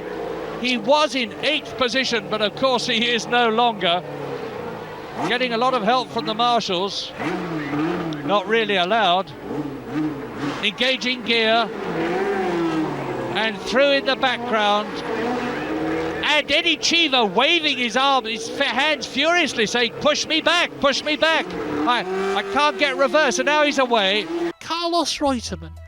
And Reutemann out of his car. He's out for the first time in 16 races. Carlos Reutemann has retired. Wait a minute, I thought he was already out. Is he out? He's out again. He's out again. And let's head back to the front of this race now as Alan Jones closes in on Nelson Piquet. Him off at the chicane, and naturally Alan Jones, look at Alan Jones challenging. He's now going to harry Nelson Piquet every inch of the way. He's going to say, I'm here on the right, I'm here on the left, see me behind you. And Nelson Piquet is going to need every ounce of determination and a phlegmatic approach to keep Alan Jones behind him and not overdo things. Look at that, look at Alan. He's weaving his way down to the Mirabeau, now round station hairpin. And they're pulling away a pace from Gilles Villeneuve, who is still in 3rd position. Lafitte is still 4th, Watson is 5th, and Prost is 6th. And Jones nearly loses it going into the tunnel. Jones nearly spinning there and giving Piquet a bit of breathing room. I'm very happy he didn't DNF, because honestly, I don't know if I could take it at this point. Saint-Devote, trouble, that's Alboreto in the second of the Tyrrells, and the car in front of him, all I can tell you is that it's an Alfa, it must be Giacomelli, it's an Alfa Romeo. Yes, I can tell from the helmet and his figure that it's Giacomelli. They're off at Saint-Devote.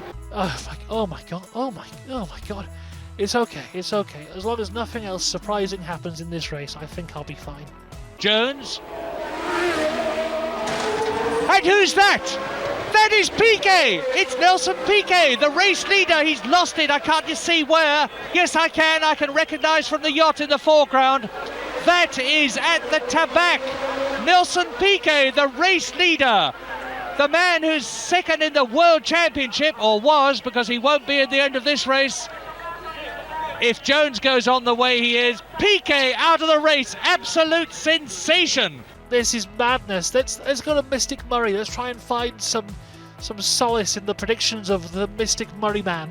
And surely now the Monaco Grand Prix, the 39th, 1981 has got to go to Alan Jones because he has a very considerable cushion of some 30 seconds between himself and Gilles Villeneuve, who is now in second position in the Ferrari. Oh, I hope so, Murray, because I cannot take any more drama. I've got the news. Jones has been into the pits.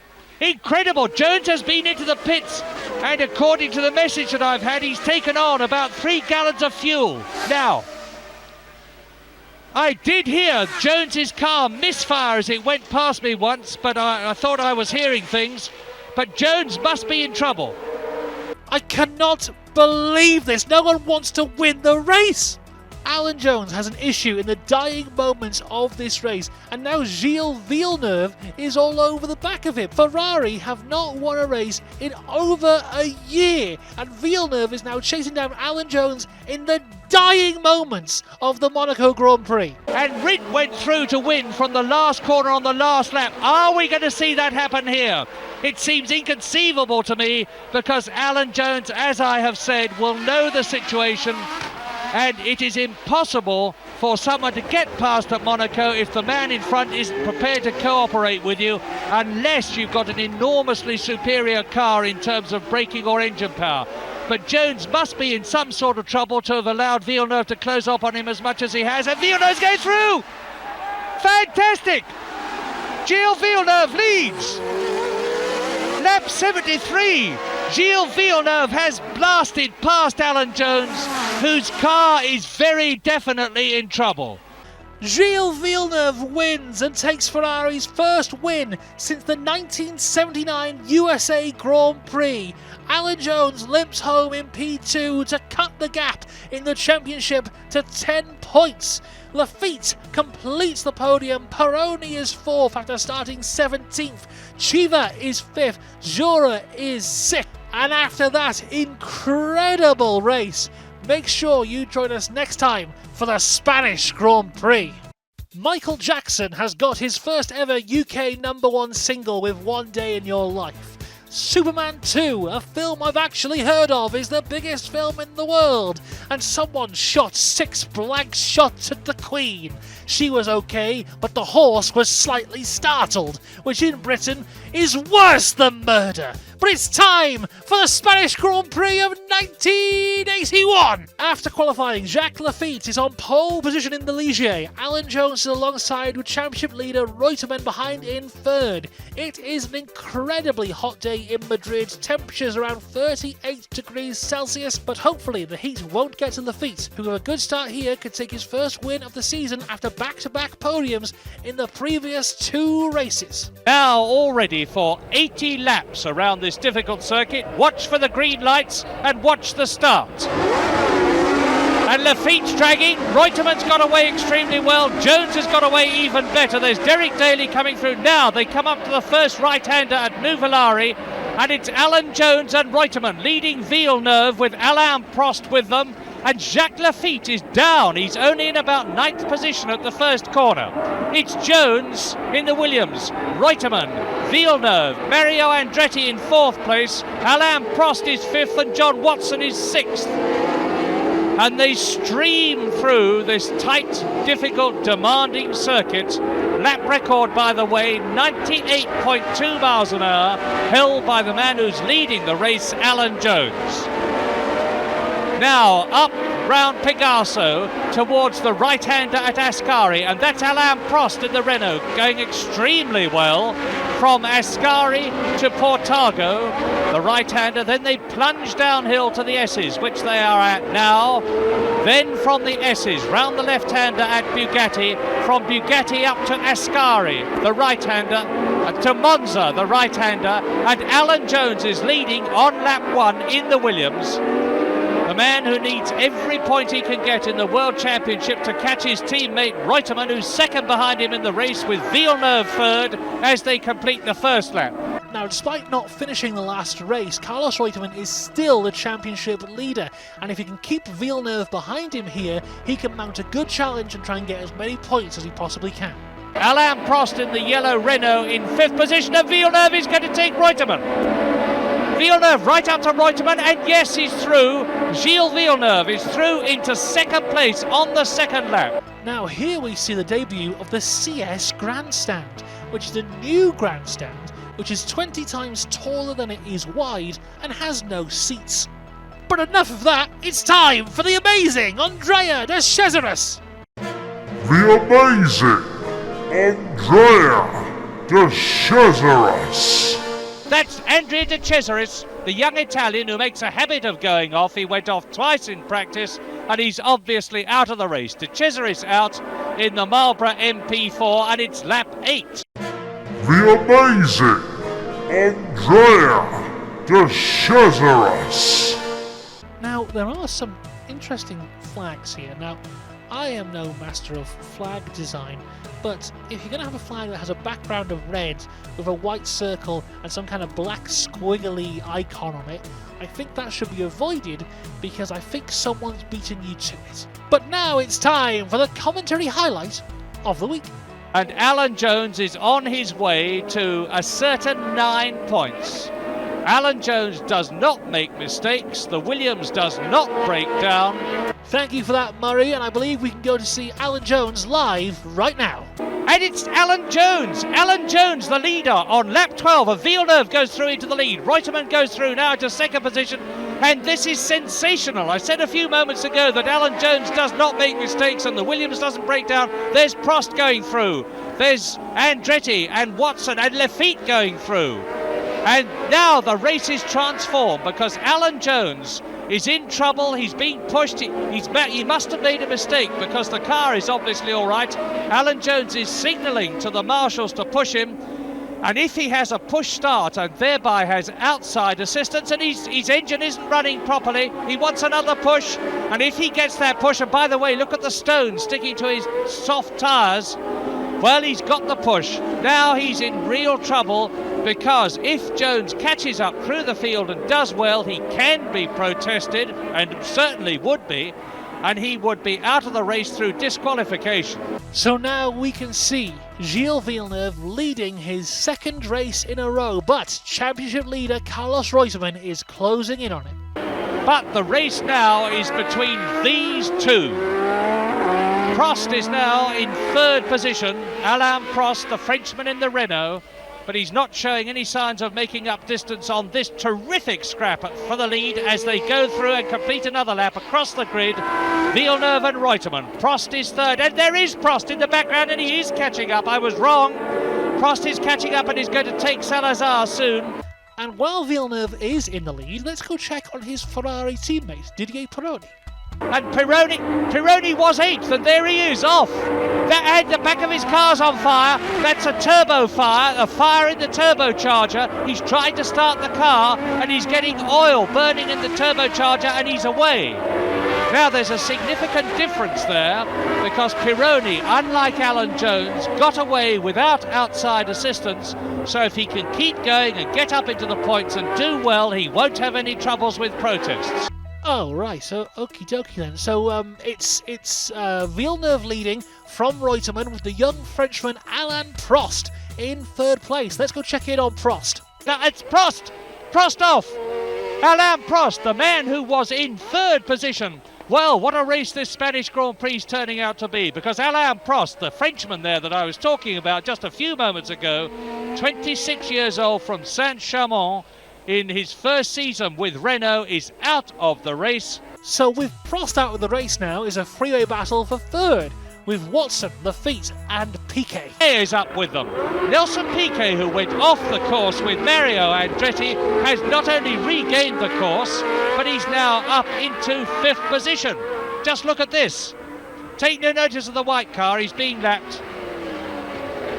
That's Chico Serra being lapped. John Watson, the man who won, has got one Grand Prix victory behind him. He won the Austrian Grand Prix in 1978 in a Penske, is now right back on form. This is turning into a fantastic opportunity for Nelson Piquet though. He's just 3 points behind reigning champion Alan Jones, and as we've seen already, Jones is out of this race. So Piquet has a great opportunity to move up the championship order. And that's Piquet! Nelson Piquet, who I just said was in 5th position, number 5, has done it again, because this is now the 3rd race in succession that Nelson Piquet has gone off and got no points. Well, this is sensational. Let's go check on Jacques Lafitte now, who after starting on pole position had an awful start, but now has got tremendous speed and is looking to catch the back of John Watson. Somehow, Jacques Lafitte has got ahead of John Watson. The Spanish producer missed it because, fair enough, he was following the leaders. But another development, another sensational development in this race of changes all the way is that Jacques Lafitte is up into 3rd position ahead of John Watson. And now Carlos Reutemann, who spent this entire race battling Villeneuve, has now found himself being attacked by Lafitte and Watson. Now there could be a change, because once again, Eliseo Salazar, so new, and Reutemann's trying to take Villeneuve as they come up to, and he fails. Villeneuve either puts his foot down a bit further, or because he's got the line, obliges Reutemann to drop back, but Carlos is challenging very hard now. He desperately wants to get Villeneuve, past Villeneuve, and Lafitte is right with Reutemann, and all 3 of them are bearing down on Salazar, and if Salazar doesn't move over, we could get a change of place. And Lafitte is coming up to take Reutemann, or trying to. He's very close indeed, and he's through. Jacques Lafitte is through into 2nd position. And Jacques Lafitte is now about to go for an overtake on Villeneuve that is so audacious that is going to give Murray Walker a little cough.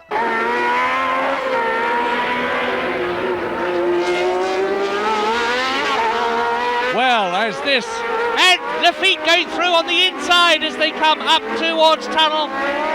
But, well, this is incredible. Jacques Lafitte now can see the chance of his 5th Grand Prix victory in front of him, and the Talbot seems to me to be every bit as quick as the Ferrari as they go down the straight, pursued by Watson 3rd and Reutemann in 4th position. And now, the 4-way battle for the lead is about to become a 5-way battle for the lead as Elio De Angelis in the Lotus has joined the party. And as we enter the final lap of this race, the top 5 are separated by less than a second. Closing up on Rosberg in the white car, Villeneuve, and he's passed. Rosberg has moved over and let them past. So, this is coming up to the end of lap 79, and into the last lap they go. This is Lafitte's chance. If he doesn't do it now, he'll never get through. Down the fast straight, 175 miles an hour, down through the gears, into Nuvolari. It's Villeneuve, Lafitte, Watson, Reutemann, De Angelis, virtually together. From Nuvolari to Fangio, which is where they are now. Then on to Varzi. Then into the left-hander at Le Mans. First gear. De Angelis right up the gearbox of Reutemann's car as we look at Keke Rosberg, who moved over, and now Reutemann is trying to take Watson. Up to Picasso, 4th gear. Now 135 miles an hour up to Ascari. They've got less than half a lap to go, and Villeneuve leads. Lafitte 2nd, Watson 3rd, Reutemann 4th, De Angelis 5th. In the background, Nigel Mansell wins a fantastic drive, resisting pressure all the way. One of the finest drives I have ever seen in Grand Prix racing. And the 1981 Spanish Grand Prix has been won by the man who won Monaco 2 weeks ago, Gilles Villeneuve in the Ferrari. So it is back-to-back victories for Gilles Villeneuve, who elevates himself to 4th in the championship, whilst Jones and Piquet ahead of him go pointless, and the championship leader Reutemann picks up 3 points in 4th in yet another twist of the tail of the 1981 season. Join us next time when we go to France. Ghost Town by the Specials is number 1. The Raiders of the Lost Ark is the biggest film in the world, and a man has recited pi to 31,811 digits in an event that took place in front of a live crowd and took 3 hours and 49 minutes. No spoilers here, but I'd rather watch that than watch the French Grand Prix. But anyway, it's time for the French Grand Prix of 1981! And there is some driver changes ahead of this race, so let me just check my notes here to make sure I get this all right. Tombe is out of the Theodore car, being replaced by Marc Schorer. Jean-Pierre Jabouille has also decided to retire after saying he can no longer drive with the injury sustained at last year's Canadian Grand Prix, so Ligier have replaced him with Tombe. So to summarise, Tombe out, Sura in, Jabouille out, Tombe in. But now it's time for even bigger news. It's tyre news! Goodyear are back and they're being used by the Williams and the Renault. And as we head to the grid, it's Renault driver René Arnoux on pole for his home race, with John Watson alongside him. Prost is third, Piquet fourth, and championship leader Reutemann is in seventh. It's a bit overcast overhead as the engine revs rise and away they go. And coming through in the middle of your picture, Alain Prost, the Frenchman, and René Arnoux. But it is number 5, Nelson Piquet, who is leading with John Watson, taking second position and trying to take Piquet as they go into the first corner. Piquet and Watson already breaking away De Cesaris in the Marlborough in third position. And they come round the right-hander at La Bretelle up towards the Parabolique. Now they're into an uphill section, and on lap 1 out of 80, it's Nelson Piquet leading John Watson, then the young Italian De Cesaris. So a Brazilian in the lead in the Marlborough, an Irishman in second place, Piquet in the Brabham, not the Marlborough, John Watson second in the Marlborough, as the rest of the 23 runners go streaming through, and last at the moment, it's Eddie Cheever in the Tyrrell. Now, I don't know about you, but I always get this thing whenever I go in the car for a long drive. As soon as I set off, I instantly need the toilet. Apparently, it's not just a thing for me, because Alan Jones also had it in this race. He went off, and that's Alan Jones into the pits. Now we're well into the race, and Alan Jones in the Williams car. Don't be worried about that fluid. Wow, this race is very dull. Can we put something else on? What's that tape there? Put that tape in. Let's see what it is.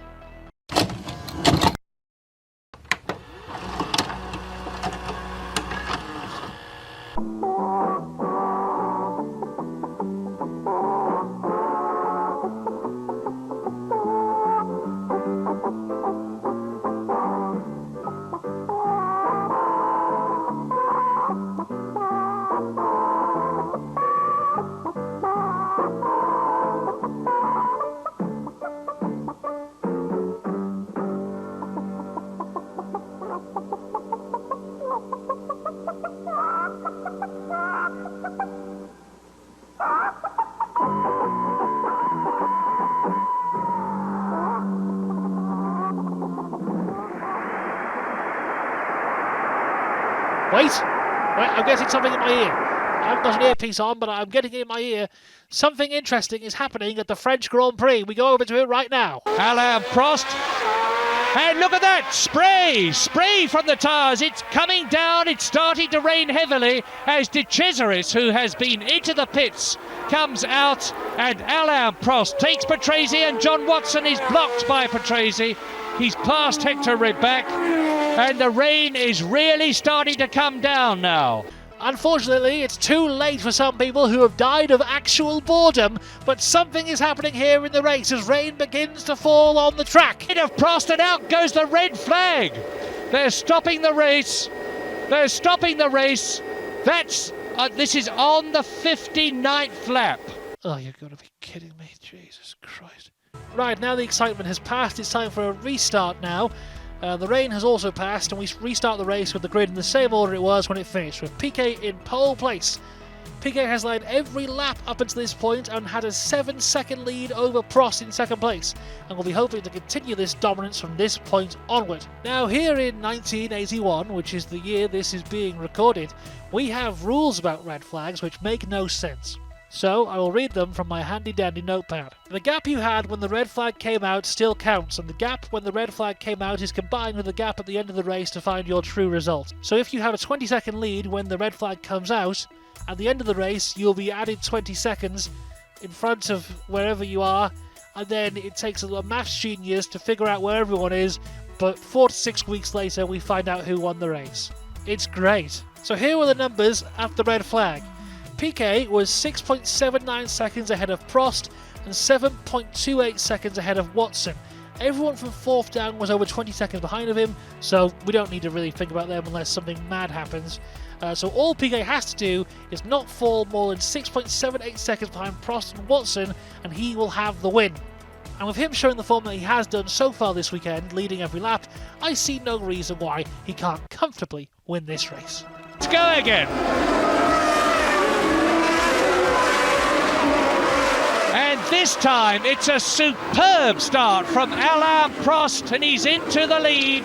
It's Watson second, it's Arnoux in third position, it's Ribac going through in fourth place, and Piquet's had a very bad start.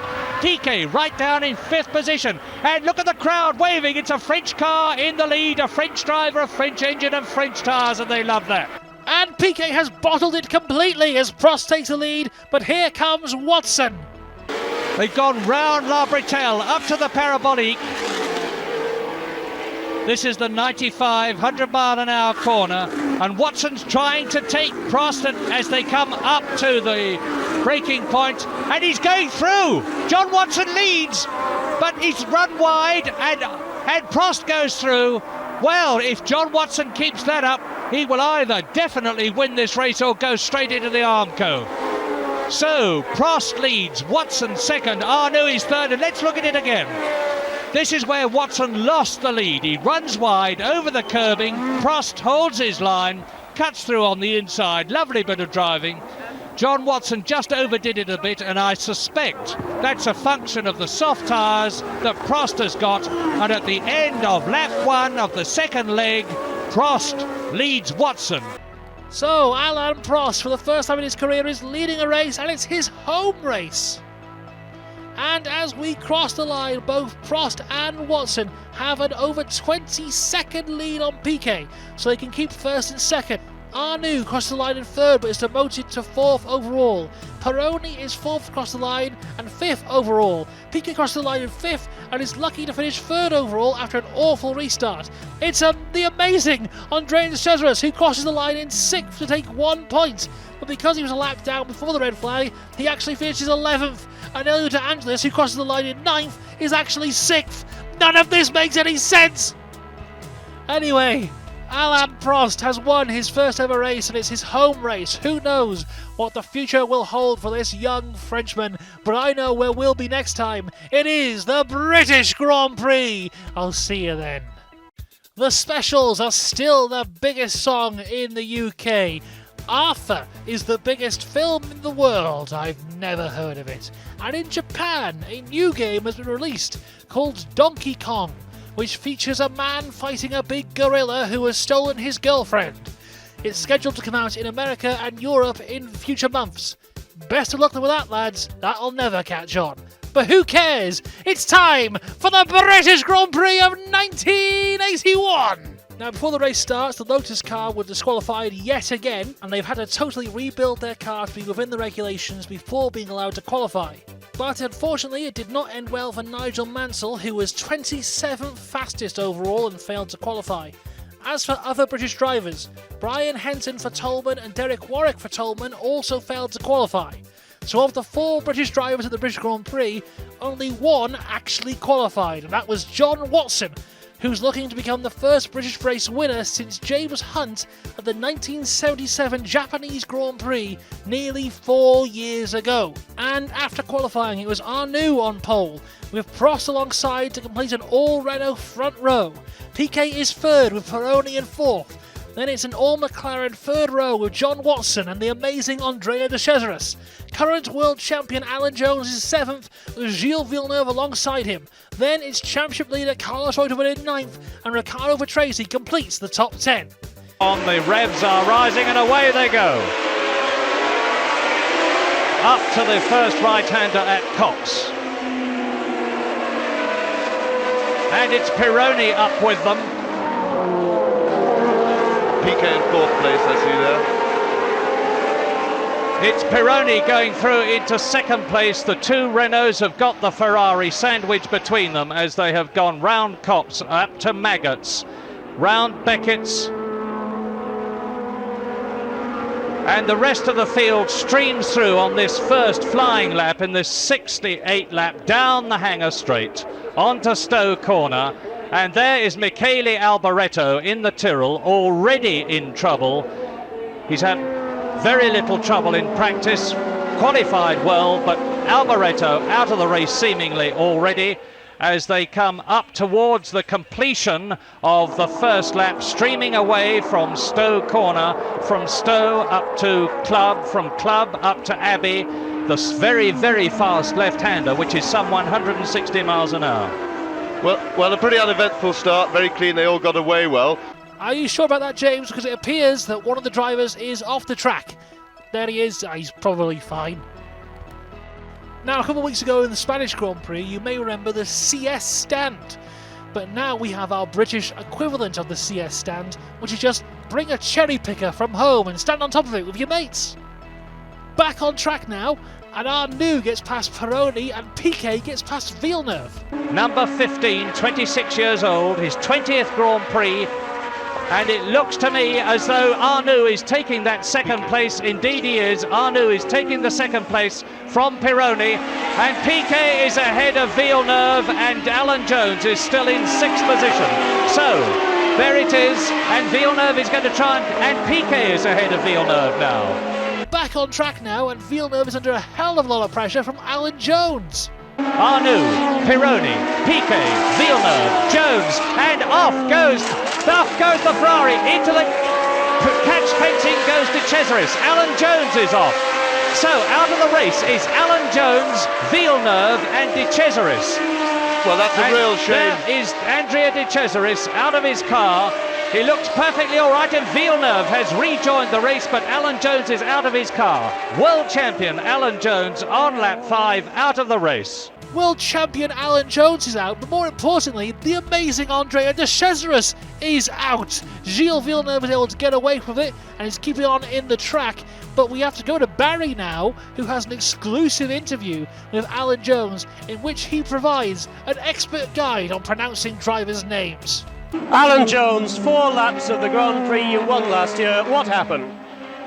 Well, I was just trying to get past the mobile chicanes with their 800 horsepower. And Villeneuve started hopping all over the curves at the chicane and finally lost it on the last one and spun broadside right in front of me. And I put my brakes on and I was having difficulty seeing which way to go because there was so much smoke. I just like flying into a cloud. And he just slid back and I T-boned him. Did you get hit by anybody else, Alan? I don't think so. I noticed that De Cesaris is out, but I don't know whether he had his own little separate accident or whether he hit me.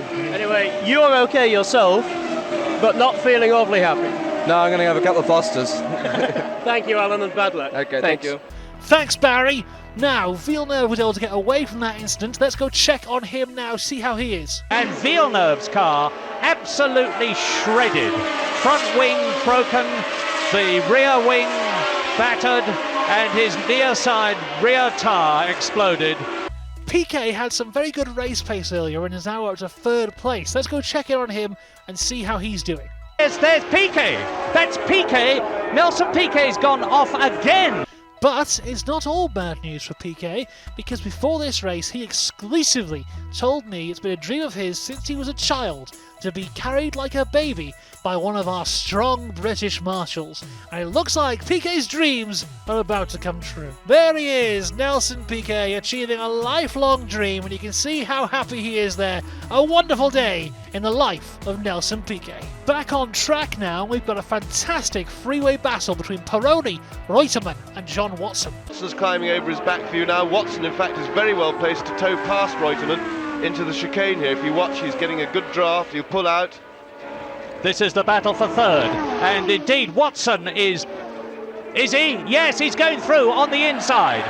John Watson up into 4th position with a superb passing manoeuvre past Carlos Reutemann, and now he's setting about Didier Pironi, the 3rd place man. John Watson, who was 3rd in Spain, 2nd in France in this ever-improving Marlborough MP4, the Ulsterman, the only British driver in this British Grand Prix of 1981, and he was very bullish about winning, and he goes through into 3rd position. Fantastic driving by Watson. The only point is, can the Ferrari now with its power catch him down the straight? Watson did a beautiful passing manoeuvre on Reutemann because he feinted to his left. Reutemann protected that. He then moved inside. He fooled it out. Oh, I think the Ferrari's in trouble. The Ferrari seems to have slowed down. So all that beautiful driving by Watson has been wasted. What a shame. And Pironi has had a fantastic start to this race in the top three. He appears to have just dropped out of it now, but let's see if he can get back up there. Fine. Whoop. And the Ferrari, the turbo is on fire. I suspect that's the trouble. That great plume of smoke is one of the from oil burning in one of the twin turbos which are atop the engine behind the driver. And look, I just saw a spurt of flame, but it looks to me as though it has gone out. So Pironi is definitely, like his teammate Gilles Villeneuve, who went out on lap 5 after that crash, out of the race. I'm getting some breaking news here, but I'm being told that Nelson Piquet is back on track. Oh, I'm so sorry, I misunderstood. Sorry, the ambulance that's going to get Nelson Piquet is on the track. I'm really sorry. I misunderstood the message there. And would you look at that, Nelson Piquet appears to have fainted with joy after being carried by that marshal. And now a very interesting story building up here. A couple of weeks ago, Alain Prost had never led a race in Formula 1. Since then, he has won his home Grand Prix and has led every lap of this race here. Let's go check in on him and see what's going on. Pits comes the race leader. What a sensational British Grand Prix this is turning out to be, because now Alain Prost is in trouble. And look at the uproar in the Renault pit. And he's coming in for tyres, obviously. Up goes the car, down go the jacks. Well, that's very interesting because that may well mean that René Arnoux is on the same. He may well be on the same compound of rubber, and if they've made an unwise choice, gone a little bit too soft, because they certainly seem to be going quicker relatively in the race than they did in practice. Maybe they were frightened by Piquet's form this morning, put on soft tyres, and have paid the price. Anyway, we shall see, because if that is the case and they're in tyre trouble, then of course Watson is in a very strong position. He's now moved up to second place already because of the pit stop, and we'll have to wait and see what happens to Arnoux's car. And how about we go check in on Nelson Piquet? He's having a great time. Oh, and we can go live now to the pit lane where we find Barry standing very close to Alain Prost. Across to you, Barry. Well, anybody who's ever broken down on the motorway will know the frustration that Alain Prost is feeling now, because it is nothing more nor less than plug problems. And if you look at this engine and the work the mechanics are doing, you'll see that changing a plug on one of these cars isn't like changing a plug on yours and mine. A major problem for Renault. He's been in the pits now more than 3 minutes. Alain Prost, we spoke to you a fortnight ago when you'd won your first Grand Prix. Looked like you're going to win another. What happened? I think it's the engine. I don't know why. I don't know what exactly, but it's the engine. The car was perfect. I'm very disappointed about that. Do you know what happened to the car exactly? To the car, it's the engine. It's the engine anyway, but I don't know what exactly. You felt it going when you were in the lead, did you? Yes, the last lap, everything was going very right. But the last lap, the engine go down, and I stopped because anyway it was finished for me. But you still have a Renault teammate out on the track. Yes, for sure. But you know, I'm very disappointed because 9 points for me today was it was possible for me to win championship, but now it's finished. Alan, we hope not. Thank you for talking to us. And for any cricket fans now, we go across to our cricket expert, James Hunt. Our viewers on Channel 9 in Australia, great shame that we lost Alan Jones yet again to entertain you with, but some other news is that I'm afraid your Australian cricket team seem to have bowled the Poms out for very few runs at all, so I should think England are going to have to follow on, so at least there's some good news for Australians. Thanks, James. And now we can look at Elio De Angelis, the only Lotus car in this race after Nigel Mansell failed to qualify. He's currently up to P6. Hang on, that's De Angelis coming in. And there is De Angelis. I spoke too soon. Elio De Angelis, who started off practicing in a Lotus 88B, had it turned into a Lotus 87, which you do by removing a large number of components, mainly bodywork. having a mysterious conversation with somebody. I can't imagine what this is about. Any ideas, James? No, I've no idea, unless he was black flagged. He may well have been black flagged. He looks pretty upset about something. That was an official. I accuse you, he is saying. And it's Robert Langford he's talking to. And Robert Langford is one of the chief international officials. I guess that may be the situation. Maybe, and we are hypothesizing, we are guessing. We didn't actually see a black flag being put out, but it was quite evident. Every picture tells a story, and that picture certainly told one. And Elio De Angelis was in clearly just as much of a black rage as Andrea De Cesaris, his Italian compatriot, was when he went off at Woodcote. Well, he is obviously furious. Can we get Barry to put a microphone in his face? No, we can't, but we have got Barry with Colin Chapman. Over to you, Barry. Colin Chapman, why has Elio De Angelis come in? Nothing ever. I've never known this happen before in motor racing. Apparently, he was black flagged because they felt that he didn't respect a yellow flag about 10 laps sooner. But normally, of course, if you're going to black flag a car, you get the team to do the black flagging, and only then, if the team doesn't black flag, then the stewards do it. I've never heard of this before. I just can't believe it. There's no way he should have been black flagged on the start line like that. Well, surely what normally happens is you have a minute's penalty, isn't that right, Colin? No, normally it's an admonition. They slow the car down, talk to him, tell him he's been a naughty boy, and then let him go. Not make him exclude him from the race like this. That's crazy. Colin, I have to say it hasn't been your weekend, has it? You can say that again. Thank you for talking to us. Very disappointing, Colin Chapman. Back on track now with Rene Arnoux, who's been leading this race quite comfortably for the last 37 laps. Let's go check in on him right now. Yes, I'm just listening to the Renault of Arnoux as he went past, and his engine sounds distinctly rough. Of course, a broken exhaust pipe can sound pretty rough, but of course on a turbo that's rather critical. And if we can watch the car now, he's got Rabac behind him. If he's lost power, yes, Rabac is keeping right up with him, and it looks as if Arnoux may be in trouble because Rabac's keeping up with him very well indeed. This could be tremendously significant. If Rabac gets past Arnoux, that will indicate that, and he's doing it, Arnoux is in trouble. Arnoux is definitely on lap 53 in trouble. If Rabac can get ahead of him and catch him and pass him, John Watson, who is in second position, can do the same thing. John Watson is the man currently in P2, and with Arnoux starting to struggle, Watson is reeling him in. The race leader, Arnoux, in second place, Watson, in third place, Reutemann, in fourth place, Patrese, in fifth place, Mario Andretti, and there's going to be a change of lead right in front of the grandstand on the main part of the course. Out of the chicane, there's no time difference here, and Watson is right up behind the gearbox of Rene Arnoux, into Copse. But no, I thought there was going to be a change there. Yes, no rush, Watty, no rush, please don't. It's car's down on power, he doesn't have to take any risks, he can wait for his moment. Now he's got him, he's going to outbrake him easily into Beckett's and away. John Watson, the man from Ulster, leads the 1981 British Grand Prix on lap 61 out of 68. Arnoux, of course, will inevitably drop back. He is now in second position.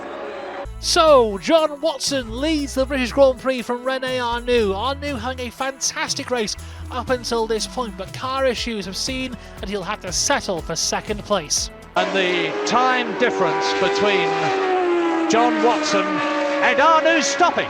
As I talk, as Arnoux crosses the line, he stops on the pit straight. Halfway down the pit straight, there is his engine just exploded. It gave a great boom as it went past me. And that means with there's three cars. There is Mark Shearer's car, Mario Andretti's car, and Rene Arnoux' car. And then we have now a new second place man, because up into second place will go Carlos Reutemann. The Reutemann has done it again. More points. Yes, Reutemann just cruising around, piling up points this year. He hasn't done. There is Carlos Reutemann. He's up into second place, so he's going to pick up 6 more points for the World Championship. None of his main rivals are challenging in this race. So with him out, that promotes Reutemann to P2 and Riccardo Patrese to P3. Riccardo Patrese in the Arrows, who are yet to score a point yet this year, are about to be on the podium of the British Grand Prix. That's Patrese's car. Well, I find it extremely difficult to keep up with the British Grand Prix because now Riccardo Patrese, who was in 4th position, is out of the race. I keep a note of the people that go out of the race, and my piece of paper is rapidly now being covered with names. Watson through, another lap completed. So John Watson wins from Reutemann in 2nd, then Jacques Lafitte completes the podium and Eddie Cheever is 4th. Hector Rebach is 5th and the drummer from ABBA is 6th and gets the final point. So after a very eventful British Grand Prix, we'll be back next time for the German Grand Prix. Shaking Stevens is number 1 with Green Door. Arthur is still the biggest film in the world, whatever that is. And the wedding of Prince Charles and Princess Diana has just happened. Surely a marriage that will last forever. But more importantly, it's time for the German Grand Prix of 1981. Onto the grid, Prost has taken his first ever pole position with René Arnoux alongside. The second row is all Williams with championship leader Carlos Reutemann in front of world champion Alan Jones. And as we line up on the grid, we see an interesting use of the grid box from Carlos Reutemann. It's very warm, it's dull overhead. And it's go. Now, are the turbos going to get away quickly or slowly? They're getting away well, but Reutemann is already through into 2nd place. Pironi is in 4th place behind René Arnoux. And the race leader with 45 laps to go as they go up to the first chicane on the first lap is the Frenchman Alain Prost, followed by Reutemann. In 3rd place Pironi, and Arnoux is right with him, and last is the Arrows of Siegfried Sturr. Now, last time out we saw René Arnoux start from pole position, but had to retire from the race. Now here, he is starting on the front row yet again. Let's go check in on him and see how he's doing. Championship, and it's Arnoux into the pits already. At this stage of the race, and he's got a puncture. Look, his right rear tyre, his offside rear tyre is flapping on the wheel. He's got a puncture already. Somebody must have hit him in the early stages, and he gestures at the back of his car to warn his pit mechanics. Although they're all ready. There's Gerard Larousse with the headphones on, the team manager leaning over, talking to René Arnoux. And I noticed that in spite of the fact that he's only done 1 lap, 4.2 miles, they're changing all 4 wheels and tyres on the Renault. That's a normal precaution, but it's hardly necessary after 1 lap. Someone else who didn't have much luck last time out was Didier Pironi, whose engine blew up. Let's go check in on him now and see how he's doing. That's Pironi's car. Didier Pironi in the turbocharged Ferrari. It looks as though he's burst a turbo, as he has done in previous Grand Prix. The Ferraris are very good, but they still haven't got them right, and it's still Alain Prost leading on lap 2. And now someone else who had a DNF last time was Nelson Piquet, but he went on to have a lovely time. Let's see if the German Grand Prix will treat him just as well. There's Alan Jones, and Piquet pulling out of Lafitte's slipstream and passing him. Nelson Piquet, the Brazilian, is obviously recovered from the minor injuries he had in that very nasty crash in the British Grand Prix when he went off at Beckett's corner and was temporarily trapped in his car.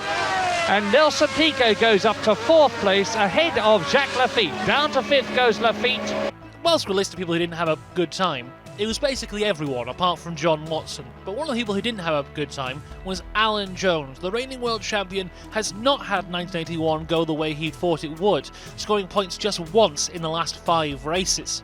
But today he's looking very quick and has caught the back of his teammate Carlos Reutemann. Leads over the cars, and Jones is taking Reutemann. Jones fairly bundles his way past Reutemann as they go into the chicane. So up into 2nd position, it's still Williams' cars, 2nd and 3rd, but different drivers. Alan Jones, the world champion, passes the man who's leading the championship this year, Carlos Reutemann, up into 2nd place. And whilst I'm still looking at my list of people who had a bad time in Silverstone, it's time to mention the amazing Andrea de Cesaris. Not his fault last time out, he's hoping to redeem himself here in Germany. The amazing Andrea de Cesaris. And hello, that's De Cesaris. Andrea De Cesaris, who does this so often. The young Italian, very, very excitable. And he's not at all popular in the Marlborough team. The amazing Andrea de Cesaris.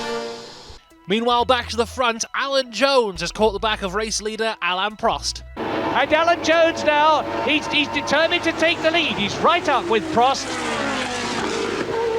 into the chicane, and Alain Prost either gives it a touch of the right boot or... And Piquet is closing up. It's getting very close indeed. But it's obvious that something's wrong with Carlos Reutemann, and Jones is trying. My goodness, Alan Jones has really got the bit between his teeth as he challenges Alain Prost, again coming into the stadium. And he's right through, he's going to take the lead on the inside. He's got the inside line, and Alan Jones must get through here. But Prost is holding on, and what a super. Can you hear the crowd roar in the background? As Alain Prost, with a masterly bit of driving, refuses to give way to the far more experienced Alan Jones, who is driving in his 91st Grand Prix, whereas Alain Prost is only in his 21st Grand Prix. But now it's time for our commentary highlight of the week. And Giacomelli must be in trouble, because to be passed by Siegfried Stohr, you have to be in trouble. But now, by some miracle, Reutemann, who was struggling, has now come into the contention for the win of this race in a lovely freeway battle. It's Alain, and Carlos. But the battle for the lead might be ever so slightly interrupted here, because we're going to have an incredibly awkward moment as Alain Prost is about to lap his Renault teammate René Arnoux. Now Alan Jones trying, and he's going to take Prost. No, he's not. That was the camera lens that fooled me. The cameraman shortened focus, and through goes Prost. And now Prost, Jones and Reutemann are going to have the same sort of problem as they had with Marc Surer, because they're closing up to René Arnoux, and they've got to get past cleanly. But René Arnoux a very experienced man. He'll see them coming up in the mirrors, and dare I say it, he will probably let his teammate Alain Prost through, and then surreptitiously perhaps move over just that 6 inches or so that he needs to make it extra difficult for Alan Jones to get through. And they're coming up to the stadium now through the chicane. That's the second chicane. Now the long drag down to the stadium at 160 miles an hour here in top gear. Villeneuve back into the race. And now it's Arnoux, Prost, Jones trying as they come into the stadium. Reutemann behind them, but still Arnoux has unlapped, and now Prost is going through, and Jones goes straight through the middle. Unbelievable.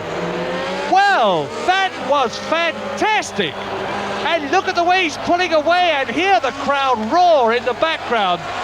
Alan Jones is right back on top of his brilliant form, and it will be a very, very, very angry Alain Prost. Let's look at it again. Arnoux moves over, Prost takes him, and Jones takes both of them. Well, if I ever see a bit of motor racing like that again, I will be a very happy man. That was one of the finest passing manoeuvres I've ever seen. And just look at the way Alan Jones is now streaking away. And after that incredible move, Piquet is starting to pick up his pace again and challenge the top three. There is Slim Borgood in the yellow ATS. And now Piquet is proving me wrong, because he's right up with it. He's taking, is he? He is, he's going through. Nelson Piquet proves me wrong. I said he couldn't do anything about Carlos Reutemann, and he's through. Nelson Piquet up into third position. Reutemann is having one of the strangest races ever here. Started very quick, then lost all pace, gained pace again and challenged for the lead, and is now losing pace. Let's go see on him right now and see where he is. And that's Reutemann. He's coasting. Look at the smoke coming out of his engine. Is Carlos Reutemann's race run? It's certainly run from the point of view of doing well. It's run altogether. And so I suspect is his engine. Well, bitter, bitter luck. But in this unpredictable thing that is called Formula One World Championship Grand Prix motor racing, Carlos Reutemann has had more than his share of good luck this year, because in 18 races, this is only his second retirement. And that is a huge shame for Reutemann there, the championship leader. But I'm hearing something in my ear here. We must go live to Murray Walker, who has heard a noise. Listen! Listen to that! You heard it, I heard it. I hear Alan Jones's engine stuttering. I trust I'm not imagining things. I've said things like that before and been proved wrong, but I distinctly saw Alan Jones's head jerk. I heard his engine stutter, and that means that something is happening to interrupt the flow of petrol through to the fuel injectors. Power is being lost. Now let's keep a very, very careful eye, not just on number 5, Nelson Piquet, but on Alan Jones, number 1, the race leader. Well, that is certainly something we'll have to keep an ear out for, Murray. Thank you for that.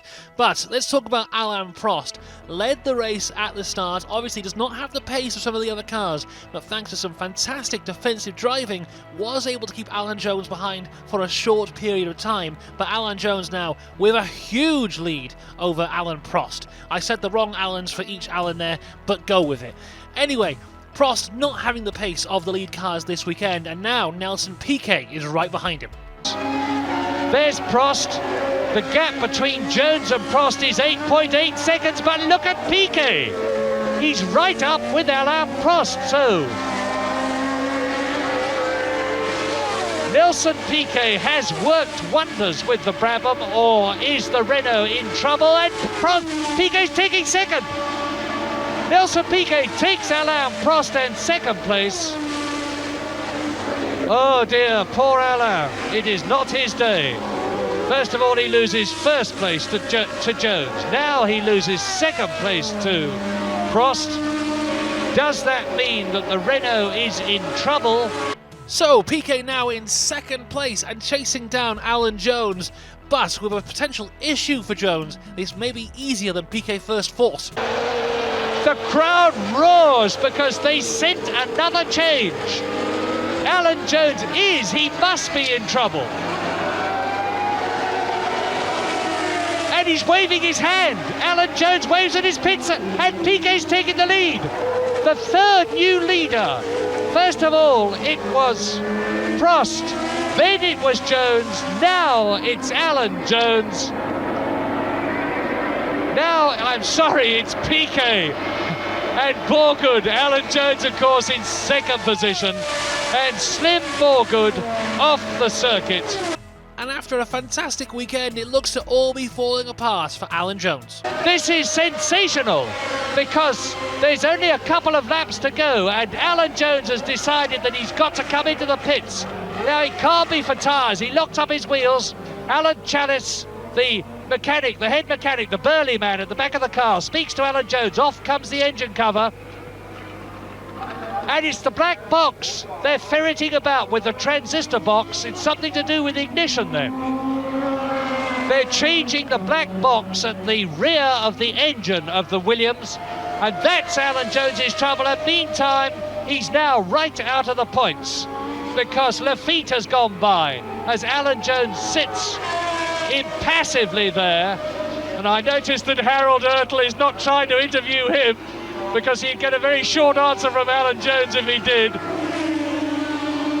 But Alan Jones pointing at one of the spectators, he's saying, you get out of the way, because I'm coming out there at about 100 miles an hour, and out he goes. Alan Jones rejoins the race, but he's out of the points because Lafitte has gone up into third position. Ribback has gone up. Eddie Cheever has gone up.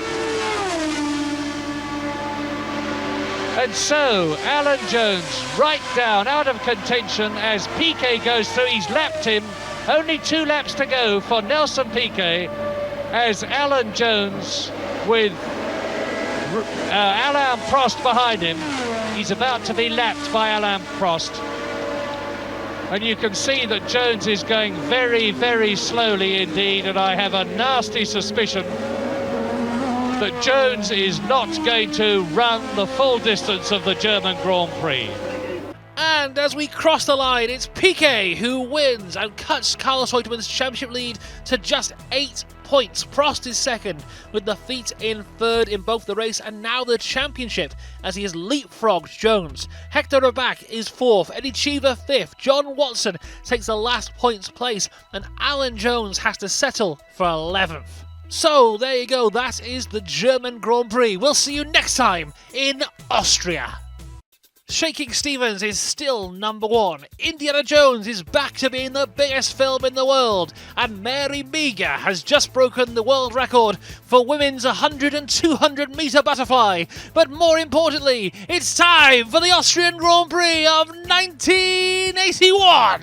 For the third race in a row, it's a front row lockout for Renault. This time Arnoux on pole, Prost alongside. Prost's wife is currently pregnant, with the expected birth date being today. Gilles Villeneuve is third, with Jacques Lafitte in fourth. Then it's all Williams in the third row, championship leader Reutemann in fifth, reigning champion Jones in sixth. Nelson Piquet won the last race, he'll start this one in seventh. Then it's Didier Pironi in eighth, De Angelis is ninth, and Patrese in 10th. The two turbos in the front, and Villeneuve gets an absolute flyer. Villeneuve, with a quicker pickup on his turbo, has taken the lead as they go up towards the Helle-Licht curve and chicane on lap 1. Now, who's behind him? It's the two Renaults. It's Prost in second place. Arnoux is third. Then Lafitte, Pironi, Reutemann and Jones, and Nelson Piquet is in there. That is Jean-Pierre Jarier, and already Villeneuve is exploiting the superior power of the Ferrari, and Pironi is up into fourth place.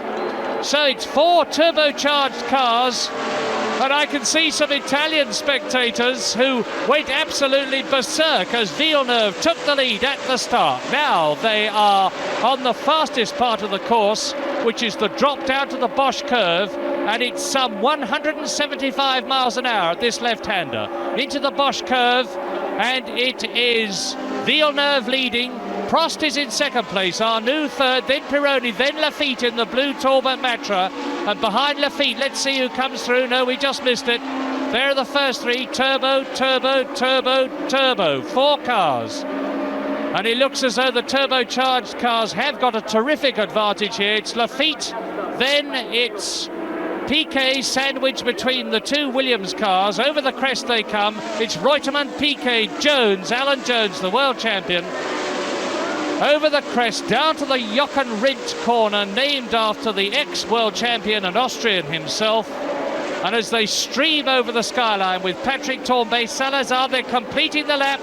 And it's Villeneuve leading at the end of lap 1, and right in his slipstream is Alain Prost. And Prost is pulling out, he's going to try and take the lead.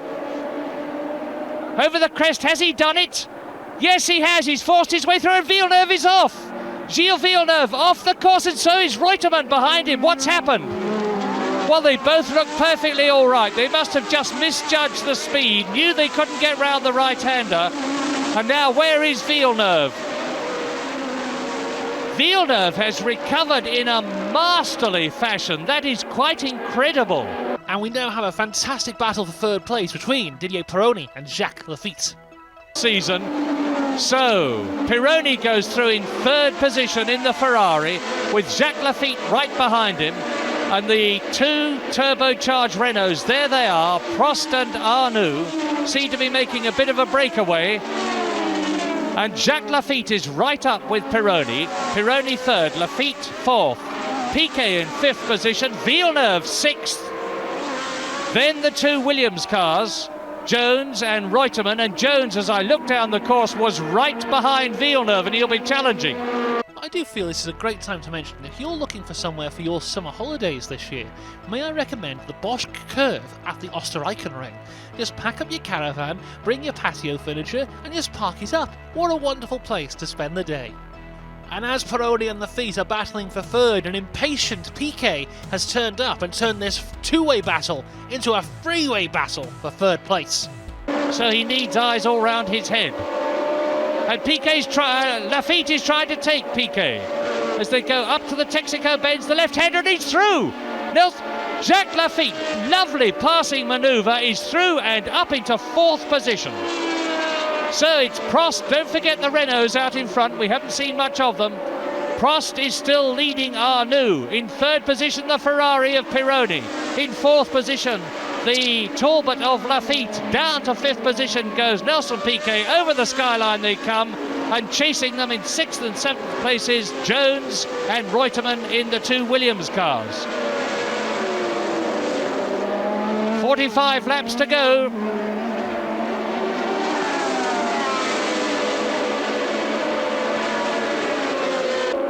And Piquet, oh, this is marvellous stuff. It really calls for no comment from me, except to say that Pironi seems to know exactly what he's doing. And try as he may, Jacques Lafitte, unless he can close up to him on... This is where Lafitte is tremendously quick, and he's through! Is he? Yes, he's held it and he's through! What an absolutely superb passing manoeuvre by Jacques Lafitte up into 3rd position. I have seen some fine tactical driving in the years I've been watching, but and Piquet is through as well. So what a change on that lap, because down from 3rd position to 5th goes Didier Pironi. Up into 3rd place goes Jacques Lafitte, and Nelson Piquet goes up into 4th, and Alan Jones is now right behind Pironi and going through. So Pironi has lost 3 places in that one lap. It's not going well for the Ferrari boys today. Villeneuve led at the start of this race. Let's go check in and see where he is right now. Jacques Lafitte, and there's Villeneuve! Villeneuve off at the Bosch curve. I recognise that from the white painting and the lettering on the course. And what a shattered Ferrari. Villeneuve must have gone off as Piquet went off last year in practicing. Villeneuve was in 9th position, and you saw him get out of the car. Now let's talk about someone who we haven't actually spoken about a lot this season. It's our boy, Nigel Mansell.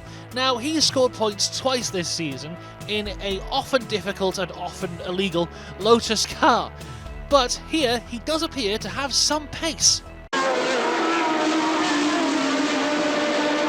And see how he uses the power.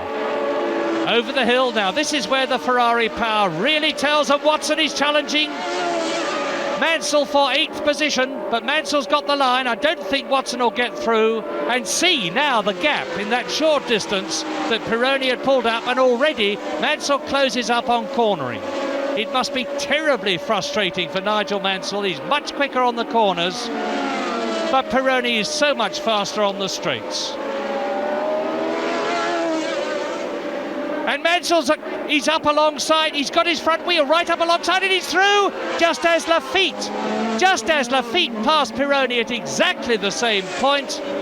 Nigel Mansell, using every ounce of his determination, is through. And he is up into 7th place. Fantastic stuff from Nigel, who's up to 7th place and chasing down the 6th place man in an attempt to score some points today. There is Nigel Mansell. I don't know what the problem is. Obviously, it's not tyres and it's not suspension. And Watson is going through ahead of... Well, it's all happening here at the Österreich Ring. God damn it! Right, let's talk about Prost. Alain Prost. He won the French Grand Prix. He led the British Grand Prix but had to retire. He led the German Grand Prix but then had to settle for 2nd place. And here he is today leading his 4th race in a row. And he's only ever led 4 races in his career. But he's leading this race here in Austria. Let's go check in on him, see how he's doing. Buddy. Prost off, that's the race leader. And he's not touring through the tyres, as did Villeneuve and Reutemann, if you remember, early in the race. He's loosening his helmet. Prost is out of the race. This is sensational. Alain Prost, the Frenchman who won in France and led in Germany until he had the rev limiter stick in his engine, as a result of which Alan Jones passed him, and subsequently Piquet. Well, cruel luck for Alain Prost. And this is significant. I don't know what's happened. I thought as he went off the circuit that it was a tyre that had gone, but I can see that all 4 tyres are inflated. So it's anybody's guess. Maybe engine trouble, maybe gearbox trouble even. No, it wouldn't be gearbox the way he went off the course. But anyway, for whatever reason, Alain Prost is out of the race, and there is the new race leader, and it's number 16, René Arnoux. So there we go, we can add that to the list of races that Alain Prost has led and had to retire from. So René Arnoux, his Renault teammate, now has the lead, but he is coming under fire from Jacques Laffite. There they are. They being the race leader, René Arnoux, and the second place man, Jacques Laffite, who is now right with the turbocharged Renault of Jacques Laffite, who is closing up on and will soon have to lap a tail ender.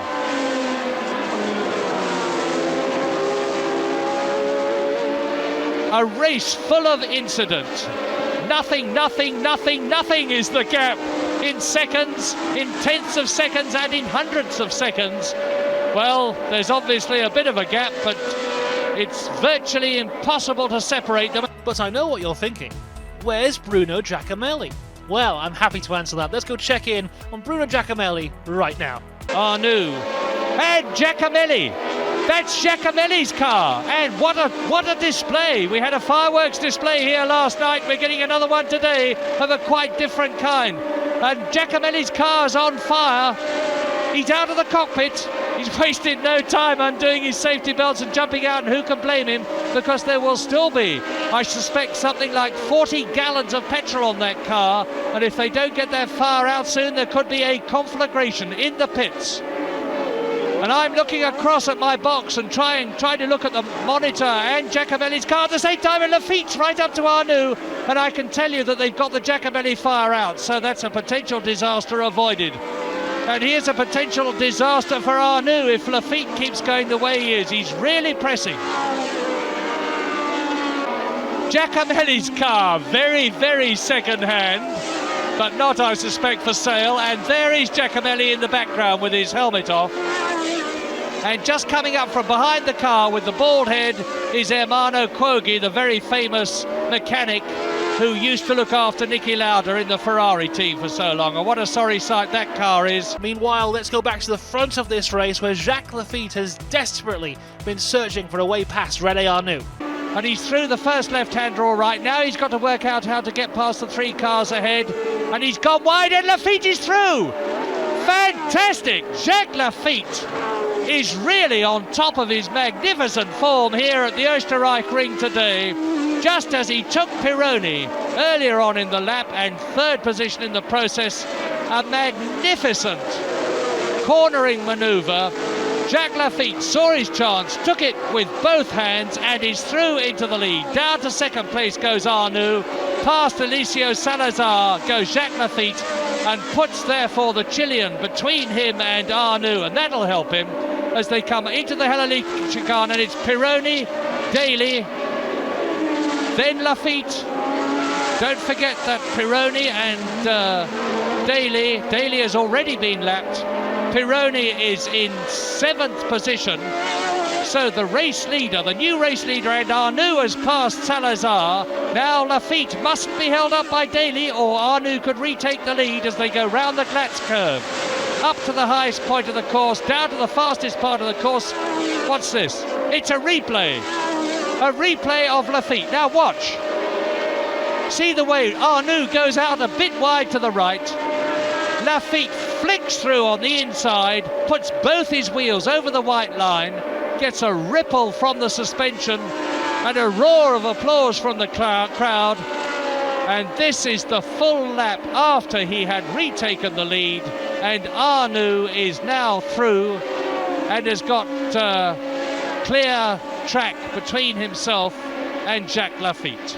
And across the line, Jacques Laffite wins the Austrian Grand Prix and is now 10 points off the championship lead for a late world title challenge. Arnoux finishes in second. It's Piquet in third, who is now 6 points off championship leader Carlos Reutemann.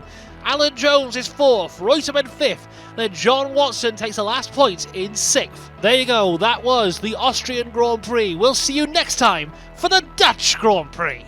Soft Cell, Tainted Love is number 1. Raiders of the Lost Ark is still the biggest film in the world. And Mark Chapman has been sentenced to 20 years for the murder of John Lennon. See you in 2001, loser. We'll have flying cars and robots. Anyway, more importantly, it's time for the Dutch Grand Prix of 1981. For the 4th race in a row, it's an all-Renault front row with Prost on pole, Arnoux in 2nd, Piquet is 3rd, Jones 4th, with championship leader Carlos Reutemann in 5th, and last race's winner Jack Lafitte starting in 6th place. Now before the race even starts, it's time for the amazing Andrea de Cesaris. The amazing Andrea de Cesaris. Now, he did qualify 13th, but after a crash in practice, McLaren are too scared that he will crash the car again, so have withdrawn him from this race.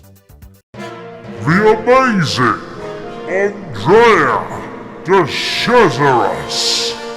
So now all is ready. 24 cars on the grid, the Renault's in front, the lights are red, and it's go. And it's Prost getting a very good start with René Arnoux behind him. Alan Jones is coming up well, and someone's been hit right in the middle of the course, and it's Villeneuve. Gilles Villeneuve is going to be out of the race on the very first corner. So he's had a lot of trouble in practice, absolutely for nothing, because the Ferrari will have been badly damaged in that crash. Maybe we'll see a replay later and be able to establish what actually happened. Meantime, it's Prost, Arnoux, Jones, and Piquet is well up. And there go the rest of the field crew. Hector Rybak in the Brabham, Derek Daly in the March car. But as expected, it is Renault's first and second on lap 1, with Prost leading Arnoux. Alan Jones is very close up behind the second Renault, trying to take him on the left-hander as they come up to the Marlborough Bocht. That's the chicane, the new chicane. And now into the sweeping right-hander at Hutzarenflach, and they go from there round the Bosweek, which they're up to now. And here is that replay. Gilles Villeneuve spinning off, Mario Andretti going through and just avoiding him. And as you can see, that Ferrari will have been badly damaged on the left front corner, and I'm not expecting to see Villeneuve's car anymore. And now with one Ferrari out, the Tifosi's hopes and dreams all rely on Didier Pironi. Transferred to Torben, and there's Pironi. What a dreadful race for Ferrari already. Villeneuve out of the race, and Pironi, who did so well in Belgium, is in the pits and has lost enough time to destroy any chances. So it's Prost leading still. Back to the front of this race now, and Prost has gotten quite the lead, and we have a queue of 4 cars all being held up by René Arnoux. There he goes, Arnoux, and again Jones goes through and tries to take him, and it looks as though he's going to do it. Yes, Alan Jones is going up into second place.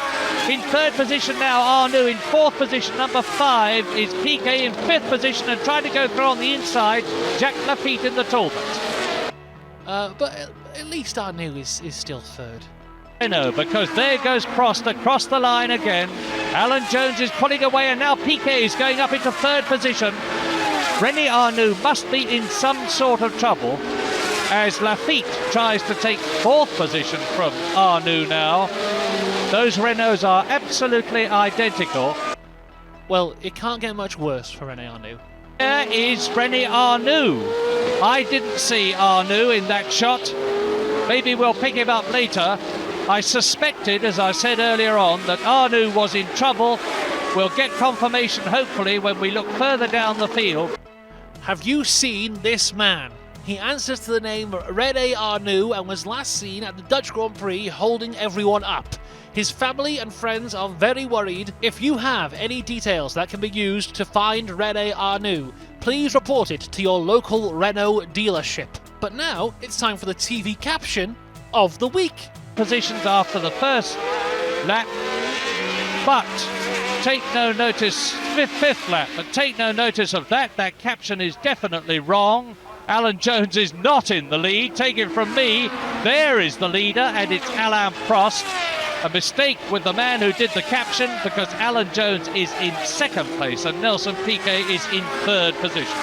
Now let's take a look at Mario Andretti in the Alfa Romeo.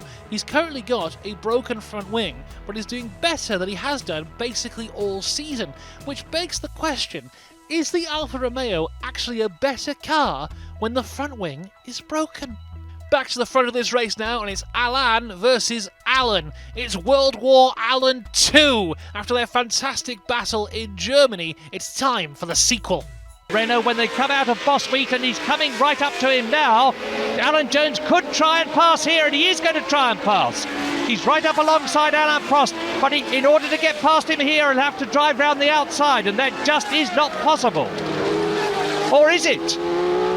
No, it's not, because Prost had got the faster line in the centre of the corner, and Alan Jones will have shown his hand a bit there. Now, someone you should keep an eye on is Jacques Lafitte. He has been on the podium in the last 3 races and is mounting a late title challenge. So let's go check in on him now and see how he's doing in this race. And off goes Lafitte! My goodness, that's Jacques Lafitte, who was in 4th position. That is a huge shame for Lafitte there, but a little interesting fact about Jacques Lafitte is he's very eco-minded, and whenever he sees litter, no matter where it is, he has to go pick it up. Very unhappy Jacques Lafitte, sprinting across.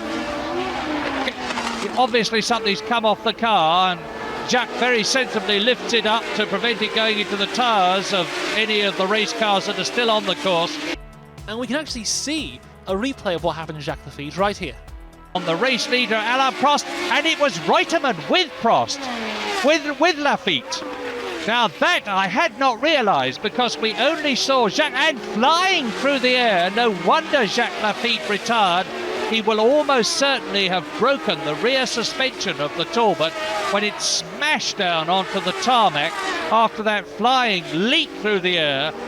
Now, you may remember earlier Mario Andretti was flying in his Alfa Romeo with the broken front wing, and I suggested that maybe with the front wing broken, that's what's helping it to move actually better. But for a true test, we need a comparison. So let's have a look at Bruno Giacomelli in the other Alfa Romeo with the front wing intact. And there's another one off.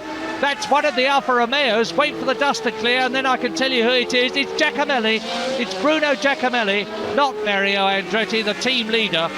Clearly from this we have to see that Mario Andretti is actually a genius and purposely broke the front wing of the Alfa Romeo to unlock its true potential. But going back to the front of the race now and World War Alan 2. Now you may remember back in the German Grand Prix, Alain Prost was able to defend from Jones relatively well until they came across some traffic and he lost the lead. And here we are in the Dutch Grand Prix, and Alain Prost has been able to defend from Jones relatively well, but they're about to come across some traffic. Alain Prost, with the superior power of the Renault, ought to be able to get past Michele Alboreto. He'll come out, yes he is, he's going to just drive straight past here. No, he's not, because Alboreto holds the line. And Alan Jones is right up now. Alan Jones is in a passing position, and he's through! Alan Jones into the lead, a new race leader. A brilliant manoeuvre. Alan Jones is absolutely superb at this opportunistic driving, as you saw there, and he goes through and takes Michele Alboreto, and out of his slipstream comes Prost. And what a wonderful fighting Gallic move that was. Alain Prost refuses to give in. You'd think this young Frenchman had been driving in Grand Prix for years and years. He hasn't. He drove in Formula 3 before this, then he went straight into the Marlboro McLaren team, and now in his 2nd season of Formula 1 World Championship driving, he's leading a Grand Prix again with that magnificent passing never say die manoeuvre and retaking the lead from Alan Jones. And while Jones is fighting for the lead of this race, let's go check in on his teammate, championship leader Carlos Reutemann. As this is Reutemann's car, and that is the problem. A broken near side wishbone. That's a wonderful shot. And you can see the problem, and it's no wonder that Carlos Reutemann is out of the race. He has clearly limped back into the pits. And Carlos Reutemann's Williams, with a broken front suspension, is out of the race. And that is a huge shame for Reutemann there, but breaking news for fans of René Arnoux. It is good news, he's been found. There he is. The bad news is he's out of the race, but the good news is he's no longer missing. But I know the big question, you're all thinking, where's the drummer from ABBA? Well, let's go check in on him right now. And now it's obviously that Slim Ballgood. And he'll be having real trouble controlling the car with that flapping tyre tread on the near side front wheel. He's keeping it going well because the near side of the car will be dragging along the ground. So little is the ground clearance, less than 6 millimetres, because the drivers have got the hydraulic control which enables them to drop the car, and if we stay with this we may well see that the side of the car is actually dragging along the ground. Oh, okay, how about John Watson? He's currently 5th in the championship and 4th in this race. Let's go check in on him. Well, we just... John Watson! My goodness! John Watson! What rotten luck. The British Grand Prix winner, John Watson, who was in 4th place behind number 5, Nelson Piquet, who is in 3rd, out of the race. But what about Mario Andretti, the genius of the Formula 1 grid today, who has purposefully broken his front wing to improve the car's performance? As we get towards the end of this race, let's check in on him and see how fantastically he's doing. And that's the other Alfa Romeo. We've seen Giacomelli go off, so that's Mario Andretti. Mario Andretti off the course, and he's taking a long time to get out of his car. They normally punch the quick release button in the middle of their shoulder and crutch straps, but for some reason or another Mario Andretti hasn't done it. That could mean, and I desperately hope that it doesn't, that Mario Andretti is trapped in the car by his feet, because if you look to the left, well, the picture changes, but let us hope, and I'm sure they'll show us again, let us hope that by the time we see that Alfa Romeo again, Mario Andretti is out of the car, which will be a good sign. Meantime, where is Piquet in relation to Alan Jones? And the answer is he is right with him. In the short time that we were looking at Mario Andretti, Nelson Piquet has caught Alan Jones, and now we look again at Andretti. And that is an unhappy sign. They are lifting Mario Andretti out of the Alfa Romeo. He therefore cannot walk. He must have damaged one of or both of his legs. They've already got 2 course cars round there, and one of them will contain a doctor. In fact, that may be the doctor's equipment going out in that bag. And I fear that Mario Andretti will have broken a leg or an ankle. Okay, maybe you do need a front wing. Okay, let's go back to the front of the grid. What's Alan Jones doing? Bigger time cushion between himself and the battle for second position, and there it is. And Piquet goes through at the end of the straight and into Tarzan. Nelson Piquet has moved up into second position, gets his revenge over Alan Jones. There's not a great deal of love lost between them, the Brazilian and the Australian, and Alan Jones can clearly do nothing about it. And now we look at Prost. He has led the last 5 races. He didn't finish 2 of them. He won one of them, his home race in France. He finished 2nd in Germany. But as he crosses the line now, he wins the Dutch Grand Prix for just his 2nd ever race win. Piquet comes home in 2nd and is now on the exact same points as Reutemann in the championship. Alan Jones is 3rd, Hector Rabac in 4th, Elio De Angelis in 5th.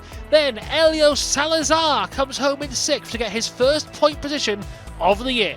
So there you go, that was the Dutch Grand Prix. Join us next time when we go to the home of Ferrari, Monza, for the Italian Grand Prix. Prince Charming by Adam and the Ants is the #1 single. Raiders of the Lost Ark is still the biggest film in the world. And in the news this week, Roger Hargreaves, the author of the Mr. Men books, has released a new series called Little Miss Books. Well, this reporter can tell you, it's woke madness, I say. Woke madness.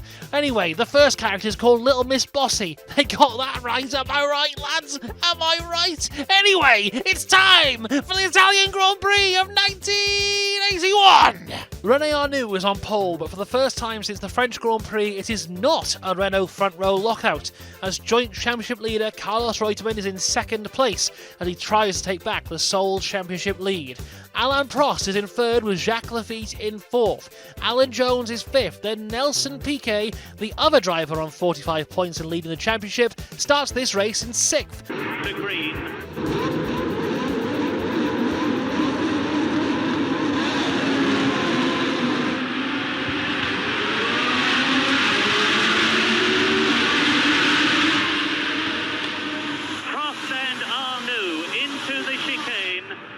it's Arnoux taking the lead from... And Reutemann in third position. Didier Pironi in fourth place. There is Bruno Giacomelli. The two Renaults are now spreading out across the circuit, and Reutemann is trying to drive, and he is indeed succeeding at driving round the outside of the Renault and up into second place. Terrific performance. Pironi is in fourth place. Lafitte jockeying for position. And as they come down to the second chicane, it's Reutemann in second place, it's Pironi in the Ferrari in third place, and challenging for second, Lafitte weaving, and away goes the Renault, round the first of the Lesmo bend, round the second Lesmo bend, and now down to the Vialoni, the left-hander, and then to Ascari, which is on his way to now, and Jacques Lafitte is really moving that Talbot around, and Pironi challenging for second place, going to try and take, and he's done it. Pironi up into second place, ahead of Carlos Reutemann, down into third position. Then the Renault, Alan Jones is in fourth place, Jacques Lafitte is in fifth place, and there's a roar of excitement and approval from the crowd as they hear that Pironi has moved up into second place, and is he going to be able to challenge the Renault as he comes out of the Parabolica at the end of lap 1 with 52 laps to go. Car number 28, Pironi in second position. Now, if you were watching the last race, you'll know that René Arnoux went completely missing, but he's making sure that does not happen in the Italian Grand Prix as he now closes in on Didier Pironi for P2. And the gap between them is, and I will tell you that Lafitte is moving up, Prost completes the lap, and the gap between Alain Prost and Pironi, now Arnoux goes through it, and Carlos Reutemann is having a tremendous scrap for fourth position with Jacques Lafitte, and the gap between Alain Prost in the lead, and now the second place man, René Arnoux, is 4.14 seconds on lap 5. Out of 52. And despite a fantastic start for Pironi, which saw him jump from 8th to 2nd, it does appear that the Ferrari does not have the pace of the other cars around him today. The Monza scoreboard, and now Lafitte is going up to take that third position away from Pironi. The gap is 4.9 seconds between Prost, the leader, and Arnoux in second place. So it's all going backwards for Didier Pironi's Ferrari, but it could be worse. Let's check in on his Ferrari teammate, Gilles Villeneuve. Whoops, and one of the Ferraris is blown up by the look of it. That looks Villeneuve. Villeneuve, well, that's turbocharger gone, very spectacular. These turbo cars certainly blow up nicely when they do. There's a little fire in the turbocharger, but it all seems to do well. It seems to be pressing on those to the parking. Well, Villeneuve had exactly the same thing happen to him in practice, and he just toured in to complete the lap. But this brings us to a fantastic four-way battle for fourth place. It is Lafitte, Pironi, Piquet and Jones. Do you like Lafitte's losing grip? Yes, definitely. Well, as they go across the line to complete their 52, look at that battle. But leading the two Renaults up into third position now has gone Pironi. In fourth, there is Alan Jones fighting his way through. So it's Reutemann in third position. Alan Jones coming up through the field. There is Pironi and Piquet. So Reutemann is third. Alan Jones coming up very quickly indeed in fourth position. And behind him are Jacques Lafitte and Didier Pironi with a long way to go. But of course, the question on all your minds is, where is the drummer from ABBA?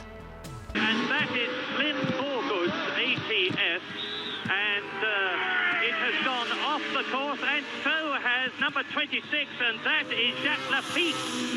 Jacques Lafitte then, and that transforms the World Championship. Look at the rear tire on Jacques Lafitte's car, and that was obviously why he slowed down. It's well, you see the blisters. What happens when the rubber is too soft is that it overheats and it actually bubbles up and blisters like that, and you get less and less grip. And I would think that that was certainly a contributory factor to Lafitte's exit from the circuit in that summary fashion. Wow, that was a very brief moment of absolute chaos. Well, I hope that nothing else brings chaos upon this race. Oh, it's raining out on the back of the circuit, it's very wet indeed. So we got rain down the far end, we're very close to the Parabolica there. It's not raining here yet, but it looks like it's really wet the circuit, and that may well be why those cars are off. Wait a minute! I took my eyes off René Arnoux and now he's gone missing again. Has anyone seen René Arnoux? And goes off.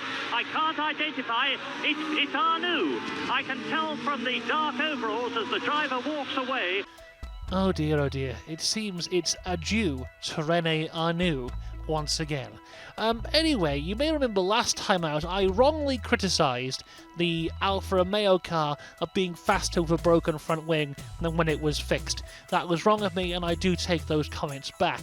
Let's check in on Bruno Giacomelli and his Alfa Romeo to see how they're getting on this week. Position, and it is lap 16. And then sprint through is Reutemann on the inside, with Piquet tucked up right behind him, and Bruno Giacomelli challenging, and Giacomelli is taking the place.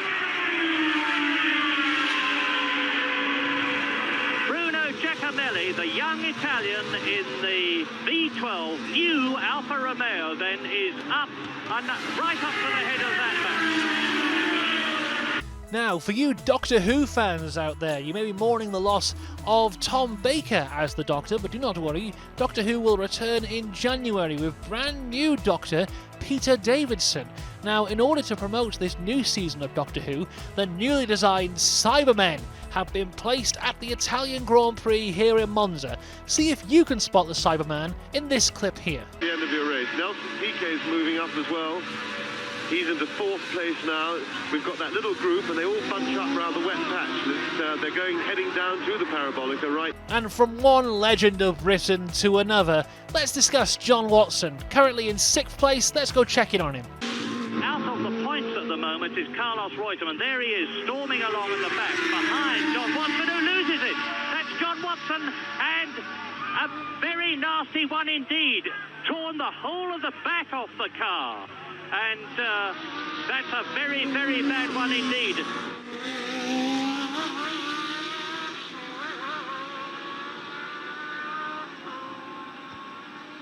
Let's watch this replay as John Watson loses it and goes backwards into the Armco.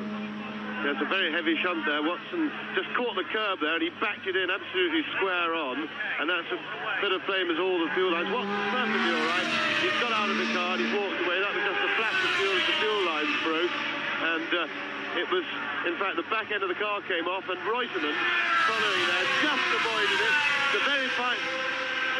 I don't know whether Reutemann damaged his car on the barrier or not, but he did seem to keep going. And Watson there is in half a car. That's the gearbox unit you see on the left. And Reutemann apparently got through that all right. Alboreto caught the back end of it. He was the second car to arrive on the scene and has damaged his car, taking evasive action, which is, of course, a very bad luck for him. Oh dear, well that's not good. Okay, well now the hopes of Great Britain lay with Sir Nigel Mansell of Birmingham. Let's go check in on our moustached maestro. Unfortunately, he's turned invisible. Thoughts and prayers to his family at this very difficult time.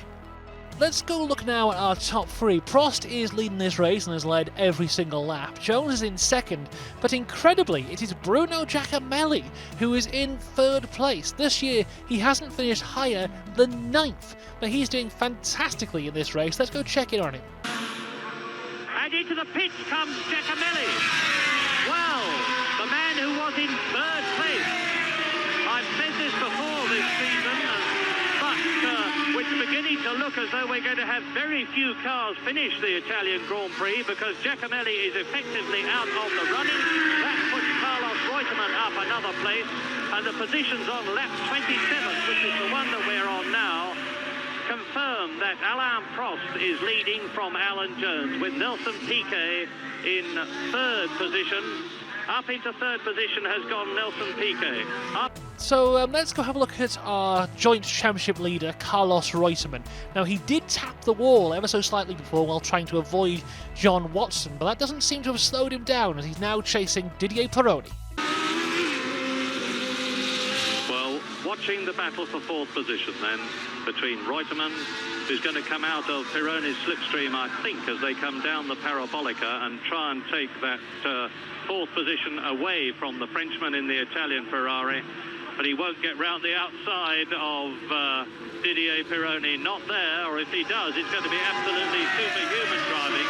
Meantime, Piquet is just about the length of the straight that Pironi and Reutemann have entered now, ahead of these two. Pironi goes through and completes his 37th lap in this 52-lap race, still in fourth position. Reutemann comes up to him again. It's obvious that the Williams, as we well know, handles much better than the Ferrari, and he closes right up as they go through the lefts and rights of the Rettificio, up now towards the Roggia as they go round the Curva Grande, that very famous fourth gear corner, and it's 160 miles an hour here, and now Reutemann's going to try and get through on braking, and he's done it. Reutemann takes fourth position on lap 38 from Didier Pironi, and if he can pull out a gap, and he's doing it already as they go into the Lesmo bends, if he can pull out a gap, Pironi won't be able to do anything about it as they go down to the Parabolica. Reflex. Yes, Reutemann just doing a classic out-braking manoeuvre. He's been noticeable how he's been closing up on the Ferrari under-braking every time. The Ferrari, honestly, it's sad to say with such a fine pedigree and that great name, but it really is a bit of a tank. But it's got this magnificent engine with a great deal of power, and its performances really have depended entirely on that. And now we enter the final lap of this race. Alain Prost is leading with Alan Jones in second place, but it's Nelson Piquet in third we need to keep an eye on, because this result would make him the sole championship leader of 1981, becoming the championship leader for the first time since the Italian Grand Prix of last year. Really is going down to the last race of the year, and who is that? It looked like Piquet from the back, the red helmet, and it's Reutemann gaining. There's an engine explosion, and it's Piquet. It is Piquet. On the very last lap, Reutemann takes that third position from Nelson Piquet.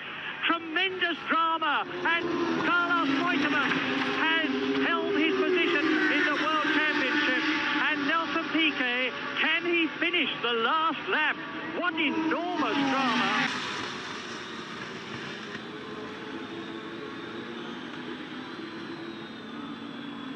We're looking, of course, at the Brazilian in the Brabham, and he's obviously got no motive power, and he's touring off. And as Piquet pulls off there, we see the Cyberman waiting for him in order to convert Piquet into a Cyberman. Emotionless, lacking personality and empathy, Nelson Piquet should fit in rather well. And as we cross the line, it's Prost who wins from Alan Jones in second, and it will now be Carlos Reutemann who completes the podium and takes the sole championship lead, despite the fact that he hit the wall earlier trying to avoid John Watson's crash, and he sets a brand new Formula 1 record with his 44th career podium, taking the record for most podiums from Jackie Stewart. Elio De Angelis is in fourth, Pironi comes home in fifth at Ferrari's home race, but who will get the final points of the day? Well, this is very interesting. We just been handed a note here. We had 24 drivers at the start of this race.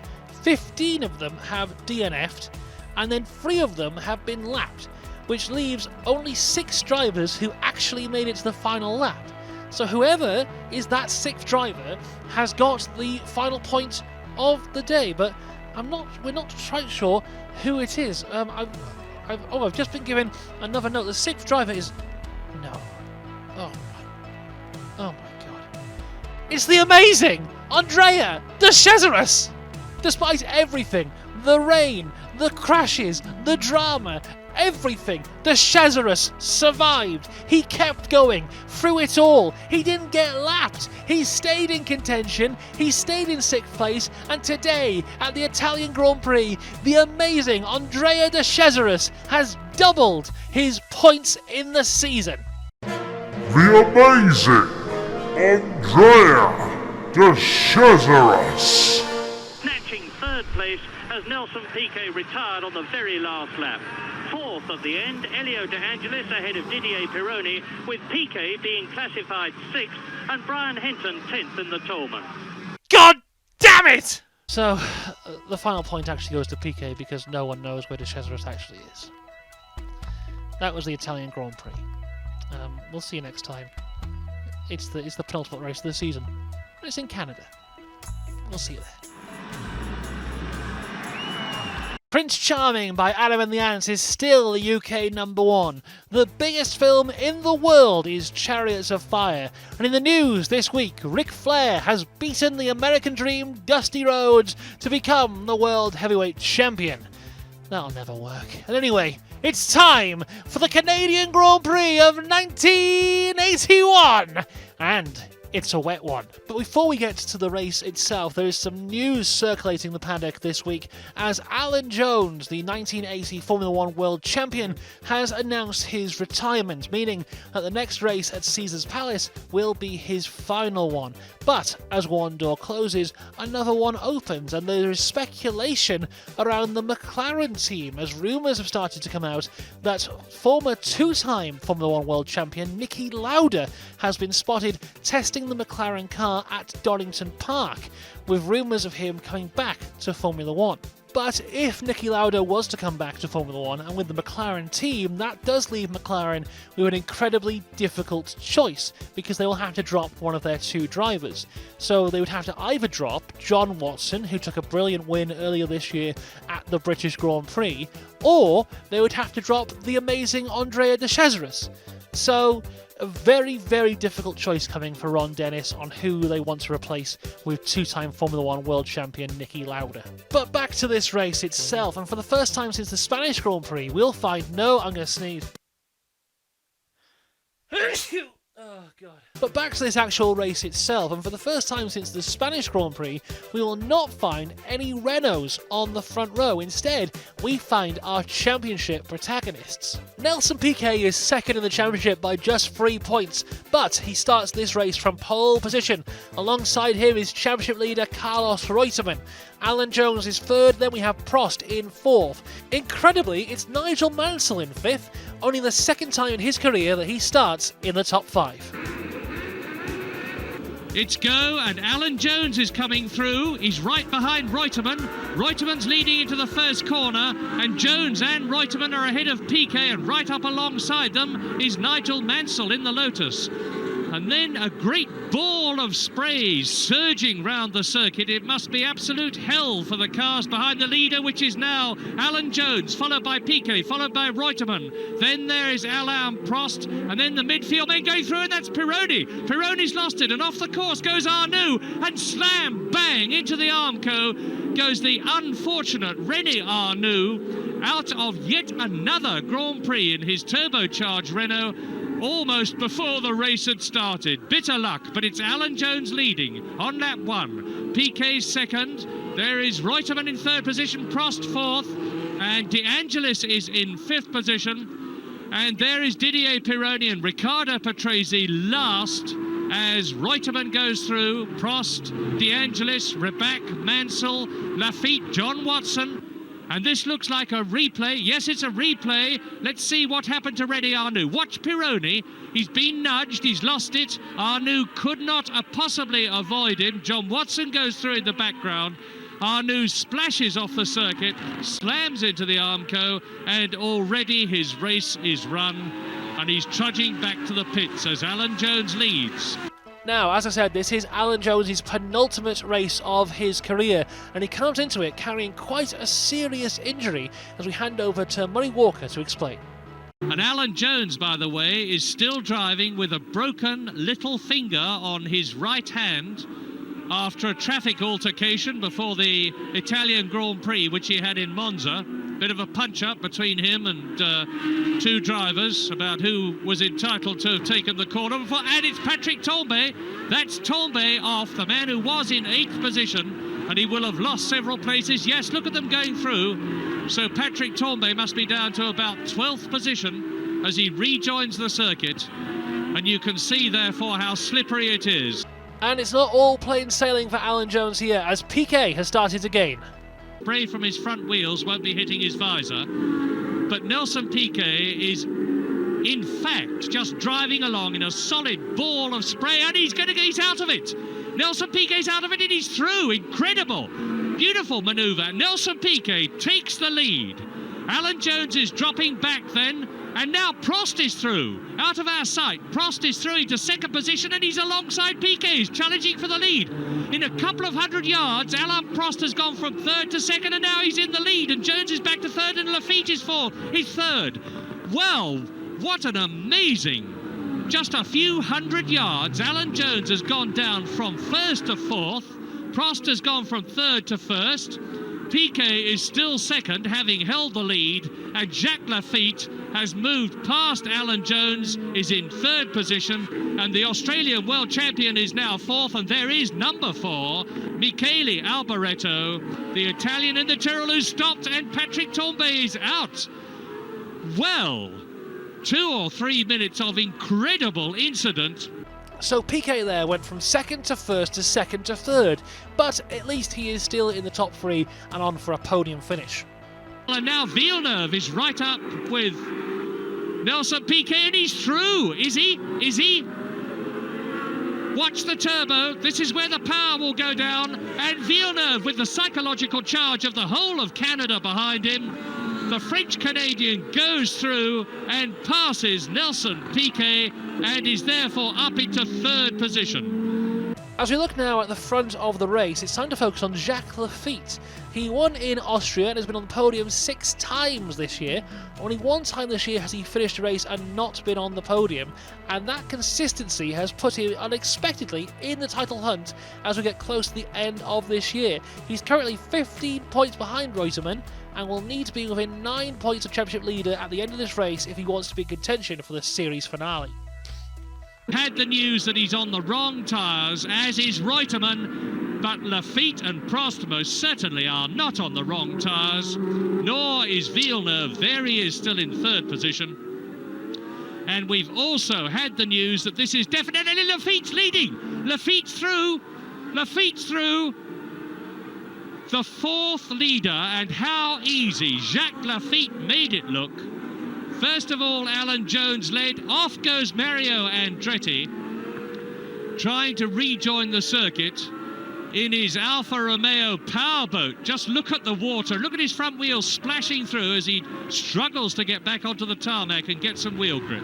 Now, Gilles Villeneuve is out of contention for the title this year, but this is his home race, and he'll be wanting to put on a great show for the fans, just like he did when he took his 2 wins this year in Monaco and Spain. And it's a mark of Gilles Villeneuve's superb driving at the moment that he's actually with Prost, who's one of the better handling cars, and Villeneuve challenges, just to show that I am right. An ace driver at his very best. Prost will have nothing of it, holds him back. But I imagine it's only time before Villeneuve gets through. He's in the right position now to challenge here, and he's doing it as they disappear from sight. Villeneuve goes right up alongside Prost. Has he got past him as Watson is 4th? Let's look. Yes, Villeneuve is through and up into second position, and the Canadian crowd will go mad when he comes into their sight at the end of the lap, seeing their local hero now in second place as the leader. Jacques Lafitte goes through. Let's check in now on Alan Jones, who was leading the race at the start. There's Alan Jones. I think Alan Jones is turning it in. We've got contact with the Williams pit, and I'm sure we'll get a message. It looks to me... What's that in the background? That is Pironi's car. That is Didier Pironi that I was just talking in such glowing terms about, and off go 2 more. That's a Brabham. No, it's not Piquet, it's Ribac. Ribac stalled in the middle of the circuit. Jean-Pierre Jarier on the right. Well, if drivers of their skill and ability, and particularly Jean-Pierre Jarier, can get into a fix like that, it must be absolutely like a skating rink. So let's recap in all that action all of a sudden. Alan Jones out of the race because we have now had a message. There's Villeneuve going through, chased by Watson, second and third as Hector Ribac rejoins. We've had the news that the world champion Alan Jones has run his last race in Canada because he is retiring because of the appalling conditions and the fact that he had dropped right down to virtually last place and had not got a hope of fighting his way up into the points. So with Didier Pironi out now, the Ferrari hopes lie solely with hometown boy Gilles Villeneuve. 7th place man, Elio De Angelis, and spins! The camera went with Watson. We missed the spin, and look at his front aerofoil. Gilles Villeneuve managed to keep the engine running. Incredibly quick reflexes. He must have dipped the clutch instantaneously to keep the engine running. But now he's got a compound problem. The problem of, first of all, controlling the Ferrari under the conditions which are bad enough anyway, and then compounding that, the fact that he is now losing downforce, aerodynamic downforce, with the whole of the near side of his front aerofoil crushed. Now, a dry line has started to appear here on the track, but you would need a truly brave driver to switch from the wet to the dry tyres. A driver who has true courage, a driver who embodies fearlessness, a driver with testicles the size of boulders. Beat goes through, and Nigel Mansell in the pits after a very good drive. Nigel Mansell well up in the points earlier on in the race, and he's come in to have slick tyres fitted, would you believe? Well, that seems an incredible decision to me. The Lotus team have obviously decided that the circuit is now dry enough to risk putting Nigel Mansell on slick tyres. Wow! What a hero Nigel Mansell truly is. A man who embodies the blitz spirit that made this country so great. A man who will look you in the eye and say, no, I will take the alternative route and I will win! Oh, it was a wrong decision. Nigel Mansell has spun off, and now look at his tyres very closely. You can see there's no tread pattern on them at all. His engine is running. Hear it blipping in the background, and as he drops the clutch, there's no traction at all. It's just like driving on ice. You can see the car slithering about as the marshals push. In fact, they're going to get him on the circuit the wrong way if they're not jolly careful. Cars streaming through all the time. Nigel keeping his cool, as he always does. And look at the rear wing, it's very badly bent. The marshals must have bent it as they were pushing the car back. Oh, now he's in real trouble. He's lost downforce. He won't know it unless he looks in his mirrors. But Nigel Mansell will have lost downforce, and that will affect the handling of the Lotus. Okay, well, that hasn't gone well, but it can't get any worse. And his skirt's broken. Look on the right-hand side of the car as you look at it. That flapping underneath. Well, look, his rear wing might be broken.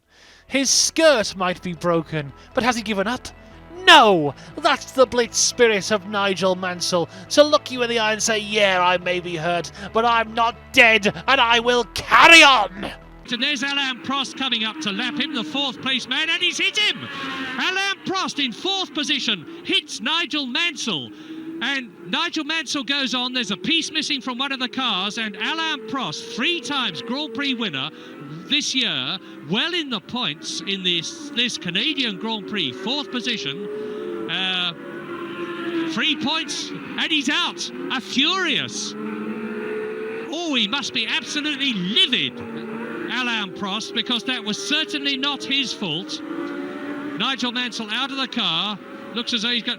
let's have a look and see what happened. Nigel Mansell driving along. He moves to the left. Prost cannot possibly avoid him. Tries to.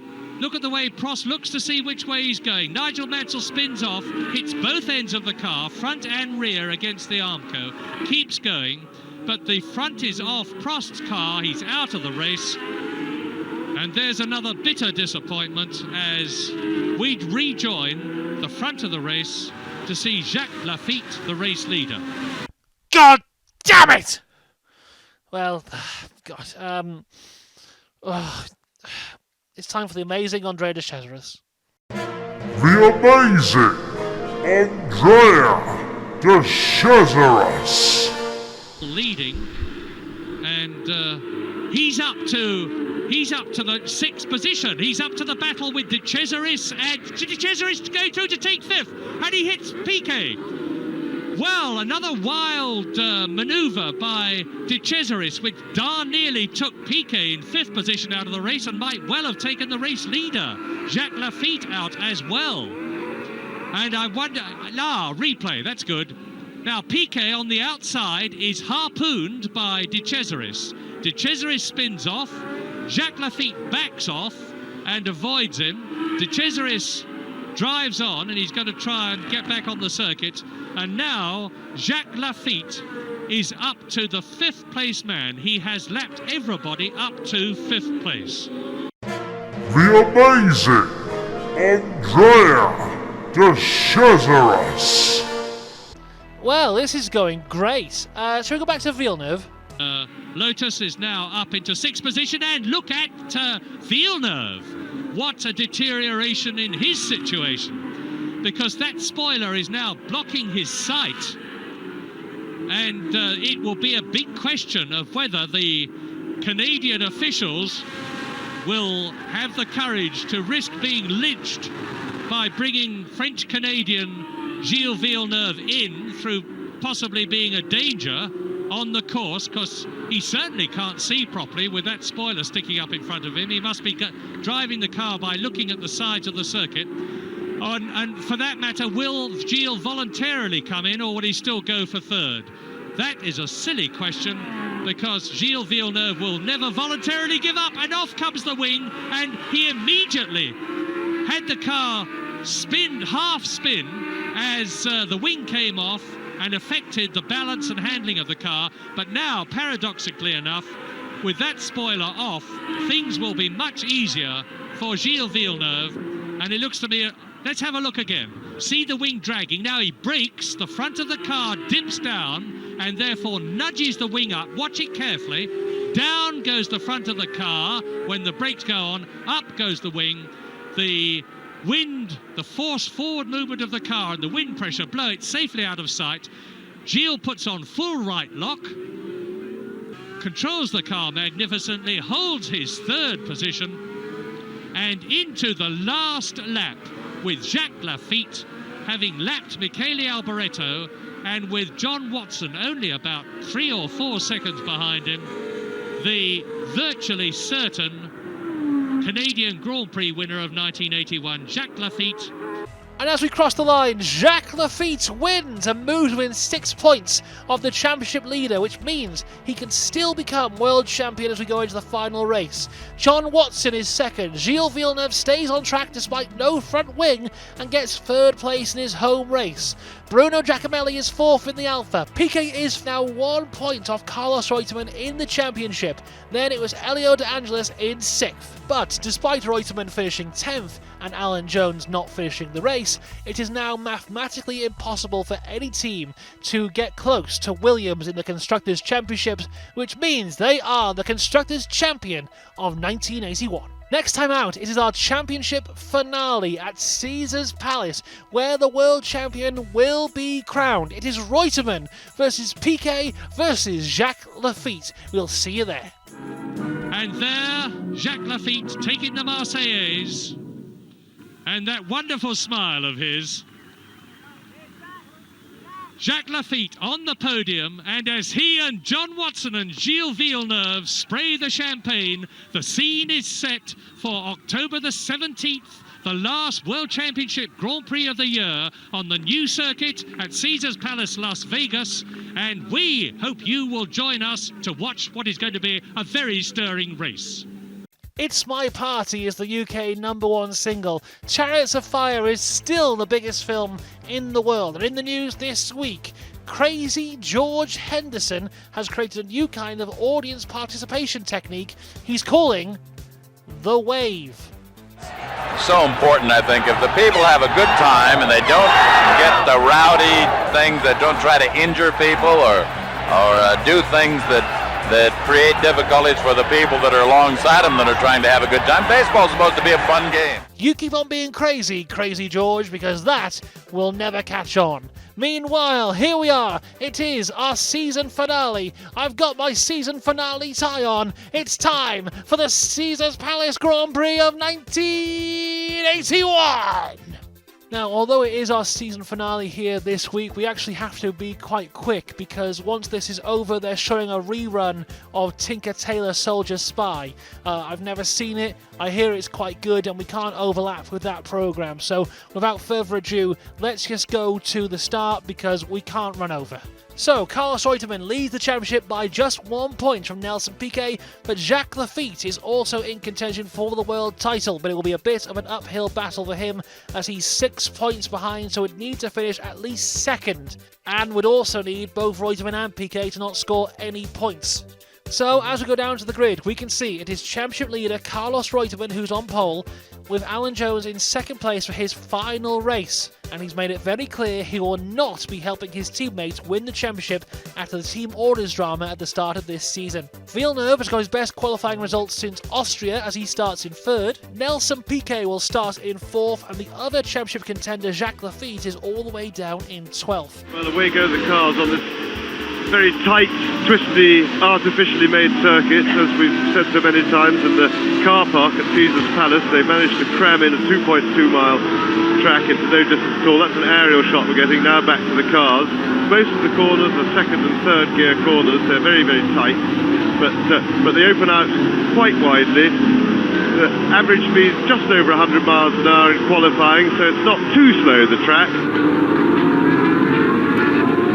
Right-hander there, which is turn 3. A little kink after this as they go down. Down to double apex left-hander.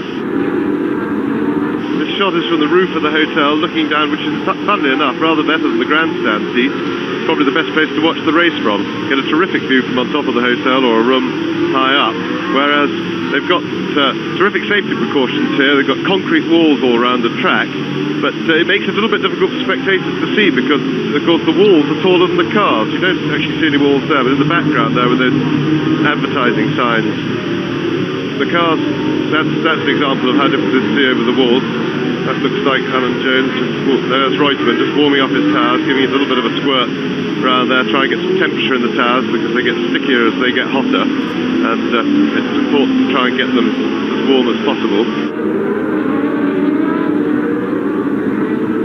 There is a huge Argentinian influx here at Las Vegas. They've been coming in from all over the place, and Reutemann's getting terrific support. And as Murray said earlier, he's been in wonderfully relaxed form, really enjoying himself. He's been here a week and a half preparing for the race, and I've never seen him so relaxed.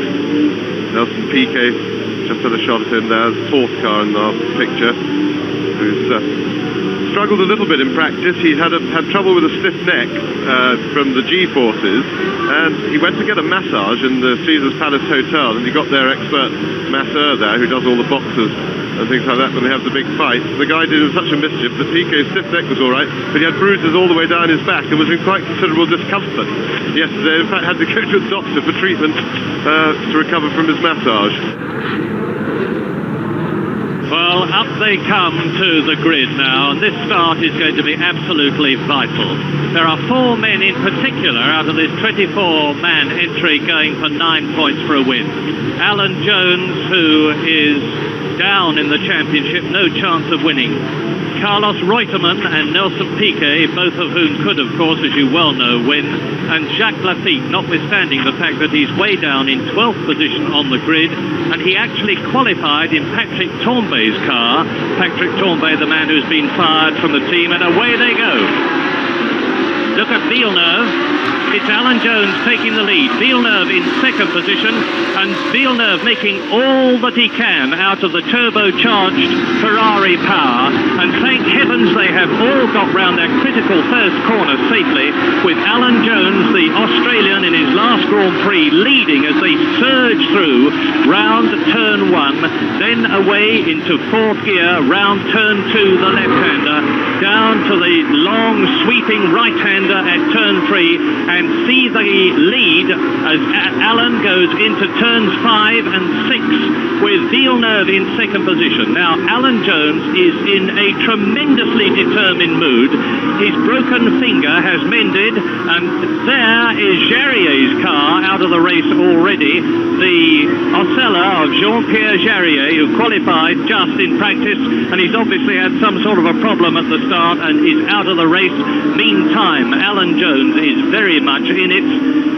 He has won one Grand Prix this year, and he said to me last night he dearly wanted, before he retired to his beloved farm in Australia, to win this, which could be the last Grand Prix of his career. It's also come out in the news this week that Patrick Tambay will be leaving the Ligier team, and this will be his last race. So let's go check in and see how his last race is going. To sixth position, and that's Tambay. That is Patrick Tambay. And look at that shattered car. The whole of the front of the car has been torn off, and Tambay has very obviously hurt his left leg or his left ankle, and is sensibly hopping as fast as he can out of the danger area, which is where his Talbot Matra car is now. This is lap 3 in this race. Patrick Tambay driving his last race for Talbot Matra because he had been fired in favour of Eddie Cheever, the American who has been signed by Talbot for 1982. And we look again at the race leader Alan Jones on lap 4. Meanwhile, his teammate Lafitte is up past John Watson now, but John Watson has not been feeling very well this week. Murray Walker gives us a full health update. In spite of this flu, when John Watson came up to the start point this morning, there was liquid pouring out of every pore in his body. He really has a very nasty bout of some kind of trouble. Thanks, Murray. That was disgusting. Anyway, let's focus on the championship contenders now, as Reutemann and Piquet find themselves sharing the same bit of tarmac. There is Carlos Reutemann, chased by Nelson Piquet. This is the World Championship leader, Carlos Reutemann, on his 8th lap, with Piquet right behind him. Interesting thing with the Reutemann and Piquet situation is that as long as they're in the points, in point-scoring positions, which at the moment, of course, they're not, lying in 7th and 8th place, but that's unlikely to remain for the whole race. But as long as they're in point-scoring positions, whoever finishes in front of the other one wins the championship. So they've both got to beat each other. And, of course, they're now perfectly poised to do battle. There they are, absolutely. So I understand as Reutemann swinging through the snow, on Piquet right behind him. Let's go to the top 3 now, as Gilles Villeneuve has found himself at the front of a very big queue, which includes Giacomelli, Lafitte and Watson. And the queue has actually got even longer now, as Reutemann, Piquet and Andretti are here. Now, it would be worth saying at this point that if Piquet and Reutemann were to finish on equal points, then the championship would go to Nelson Piquet, as he's got 3 wins to Reutemann's 2. What he's doing now is really, at the moment, because of circumstances, for the World Championship, and he's trying to get past Reutemann. Of course, one thing neither of them want to do, particularly Piquet. And Piquet, I think he's done it. Piquet's got him. Piquet's made it to Reutemann. Very, very well driven indeed. He played a waiting game. He pretended that he wasn't going to make an attempt, then nipped out, caught Reutemann a little bit unawares, and that now puts Piquet in a winning position for the World Championship. Now, Andretti has having a go, and he's passed Reutemann as well. Now, is Reutemann in trouble with his car? Well, that's not great for Reutemann's championship hopes, but at the moment it's still okay because Piquet is 7th and will need to be in the top 6 to score points. And the Villeneuve queue continues to get longer, as it's now joined by Nigel Mansell and Riccardo Patrese. So the queue goes from 3rd all the way down to 11th. But the issue is the turbo power of that Ferrari makes it very difficult to pass in a straight line. So they're able to catch them in the corners, but as soon as they get on the straights, the Ferrari starts to pull away. Which means, hypothetically, Villeneuve could just keep all these guys behind for the entire race. So as long as nothing happens to Villeneuve, he could come away with 3rd place today. So what has happened to John Watson? That's Villeneuve. Gilles Villeneuve. It's happened. The decay and the rot are setting in. Villeneuve off, and he's unlikely to get started again because he's on the sand. Well, unfortunate for Villeneuve, but that will probably be very popular indeed with all the drivers who were stuck behind him. It looked, we didn't actually see what happened to Gilles, but it looks, I would imagine that the fairly evil handling Ferrari finally got too much of a handful. It was very, very hard work indeed to drive. But now, with Villeneuve out the way, Lafitte is free to open up quite a big gap, and we see a fantastic battle here between Giacomelli, Andretti and Piquet. There they go. Lafitte is third. Mario Andretti and Giacomelli are fighting for fourth place, and there they are. And right behind them in sixth position is number 5, Nelson Piquet, in the World Championship point situation and challenging Andretti, who is now down to 5th place. Well, that's pretty positive stuff from a pair of teammates there. Giacomelli standing no nonsense from his team leader Mario Andretti, shut the door on him in a fairly comprehensive style there, and that's all very well. Teammates do race each other, they're entitled to do so, but they're not usually very popular with their team if they touch each other and push each other off, and they weren't far away then. But now it's time for one of my favourite games.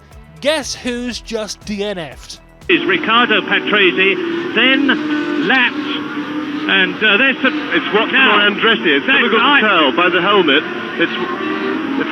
They've both got similar coloured helmets. There Is it Watson? Is it Andretti? Cast your votes now.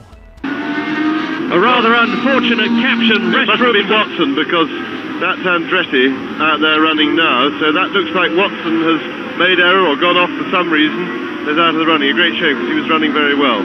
John Watson, if it was John Watson, and we think it was in 7th place out of the points order. We'll soon know, because as we look at Andretti's 4th, Nelson Piquet in 5th position, it must have been Giacomelli. It's Giacomelli who's gone out, not John Watson.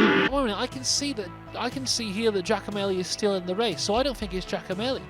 I have no idea who it is, but I'm just quite happy that it wasn't the amazing Andrea de Cesaris, because, you know, he's in a car that looks like that a little bit, and whenever you see one on the side of the road, you often think, well, that's the amazing Andrea de Cesaris. And he's had a tough year this year.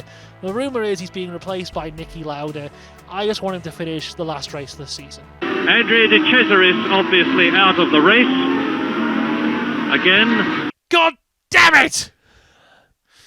Oh, right, okay. Well, okay, let's keep on moving.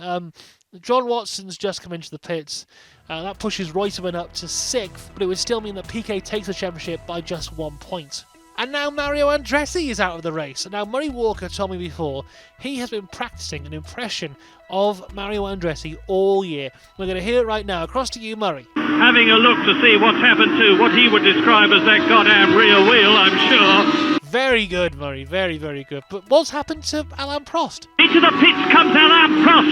Alain Prost has come into the pits, and he is in 2nd position. Yes, well, he's liable. This could well be a tyre change, because he is, in fact, running the same Michelin tyres that Watson has been running. We haven't got a shot of him at the moment to see what he's doing, and from our commentary position, we can't actually see what they're doing to his car. But that certainly makes a different situation, because that moves the feet up into 2nd place, and of course it's still no good with Piquet running in 3rd or 4th place.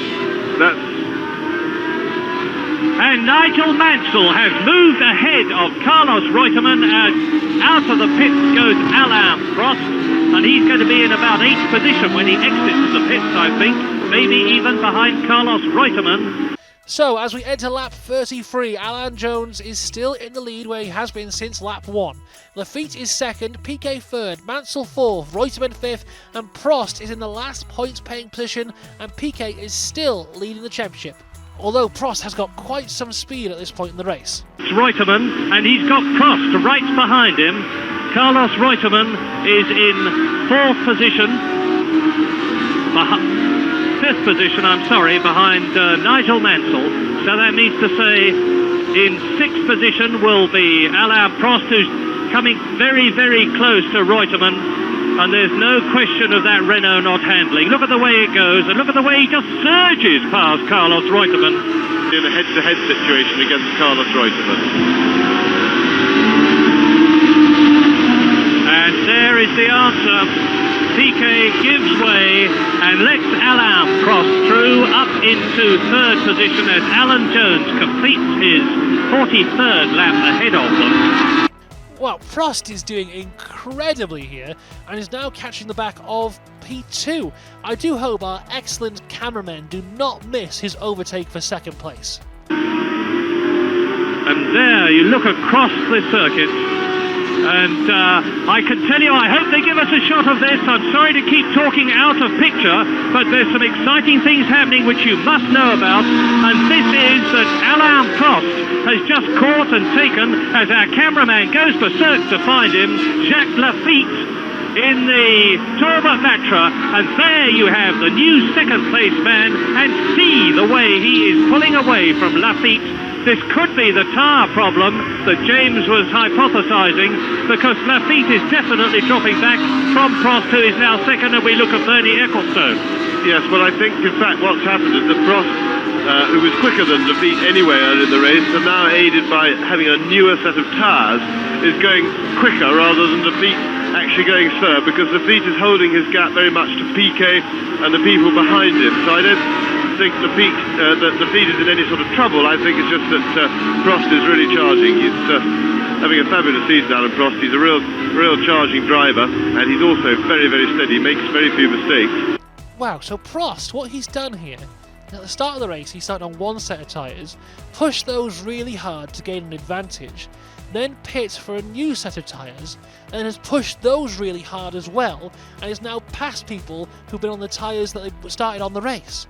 It's like he's done some kind of strategy with tyres, but I don't know what you would call it. It's hard to put your finger on it, but whatever he's done, it's very impressive. But so far, it has not been a good day for Carlos Reutemann. He entered this race as championship leader on pole position. He now sits in 7th and out of the points and going to lose the title to Nelson Piquet. But surely it can't get any worse. Much faster than him in practice, and there it is. There is Alan Jones, the world champion from Glenburn, passing the man that we thought would well win the world championship this year, his teammate Carlos Reutemann. Well, Jones won in the Argentine this year. Okay, it could get worse, but it can't get worse than this. It's not like Piquet's on the podium. The non-championship event, and there is Piquet up into second place. Nelson Piquet then, Jacques Lafitte must surely be in trouble. But wait a minute, what's this? Nigel Mansell is going quickly. Lafitte fighting back in the race, and Nigel Mansell with him. Nigel Mansell goes through. Oh, great, wonderful. Nigel Mansell in the Lotus then is up into 4th position. But surely he's not quick enough to pass Nelson Piquet. And Mansell is ahead of Piquet. It's unbelievable! Nigel Mansell is on the podium! I don't believe this is happening! It's insane! Nigel Mansell, he's going to be the 1982 world champion! I see it already! Mark my words, you heard it here first! British champion in 1982, his name's going to be Nigel Mansell! And Lafitte is coming into the pits! Lafitte, Jacques Lafitte, watch the pit road there, because Jacques Lafitte is in trouble and is into the pit. Jacques Lafitte in the pits now. It looks like he's trying out some kind of Alain Prost strategy based around tyres, but surely it's too late for this at this point. And all of a sudden, Bruno Giacomelli is starting to push. There's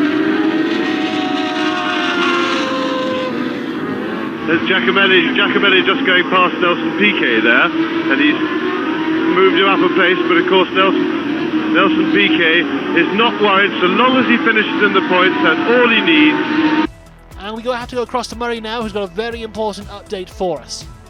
Well, those of you in Britain who are waiting for Tinker Tailor Soldier Spy, I can give you the news that it will follow the end of the Grand Prix, but we don't know what you're going to be seeing in Australia. We doubt, from our point of view, that it will be anything like as interesting as that which we are looking at. Well, actually, you know, we're nearly done here, and it looks like everyone's kind of set in their positions as we're going on here. So we can just start Tinker Tailor Soldier Spy. We don't want to go over. We'll come back if anything drastic happens. But yeah, let's just roll on Tinker Tailor Soldier Spy. Ah, well, that's London. I know that. I've seen that before. Okay, we're in a. Who's this fella? Well, he's got a lovely folder. Why are there so many phones on that table? That must be confusing. You never know which phone to pick up.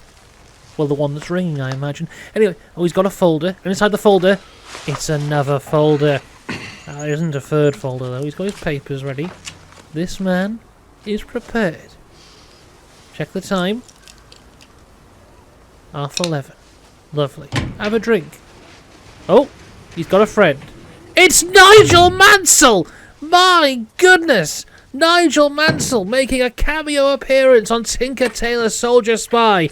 I don't believe it! What a superstar he is! Already taking over the world of Grand Prix racing. Now taking over Tinker Tailor Soldier Spy. Although you shouldn't smoke, kids. That is bad. Not approved by Nigel Mansell. Another man here. Okay. Also has a fault. Oh, he's not happy about something. Maybe it's the smoke from Nigel Mansell's cigarette. Nigel Mansell, of course, playing a character who smokes, would never do it in real life, of course, you know. But here we go. Is that a pencil case he's got there? You brought your own pencil case? Oh, someone's creeping in. Oh, he's got a cup of tea. He's got a... Careful now. Careful now. Oh, he's nearly at the table. Will he make it? Not spilling a drop. Extraordinary talent. Oh, someone's at the door. Come in. Hello. Oh no. He's closed the door. Very efficient. I like this man. He has morals similar to mine. Oh. The pipe has been lit as well. Lots of smoke in this room.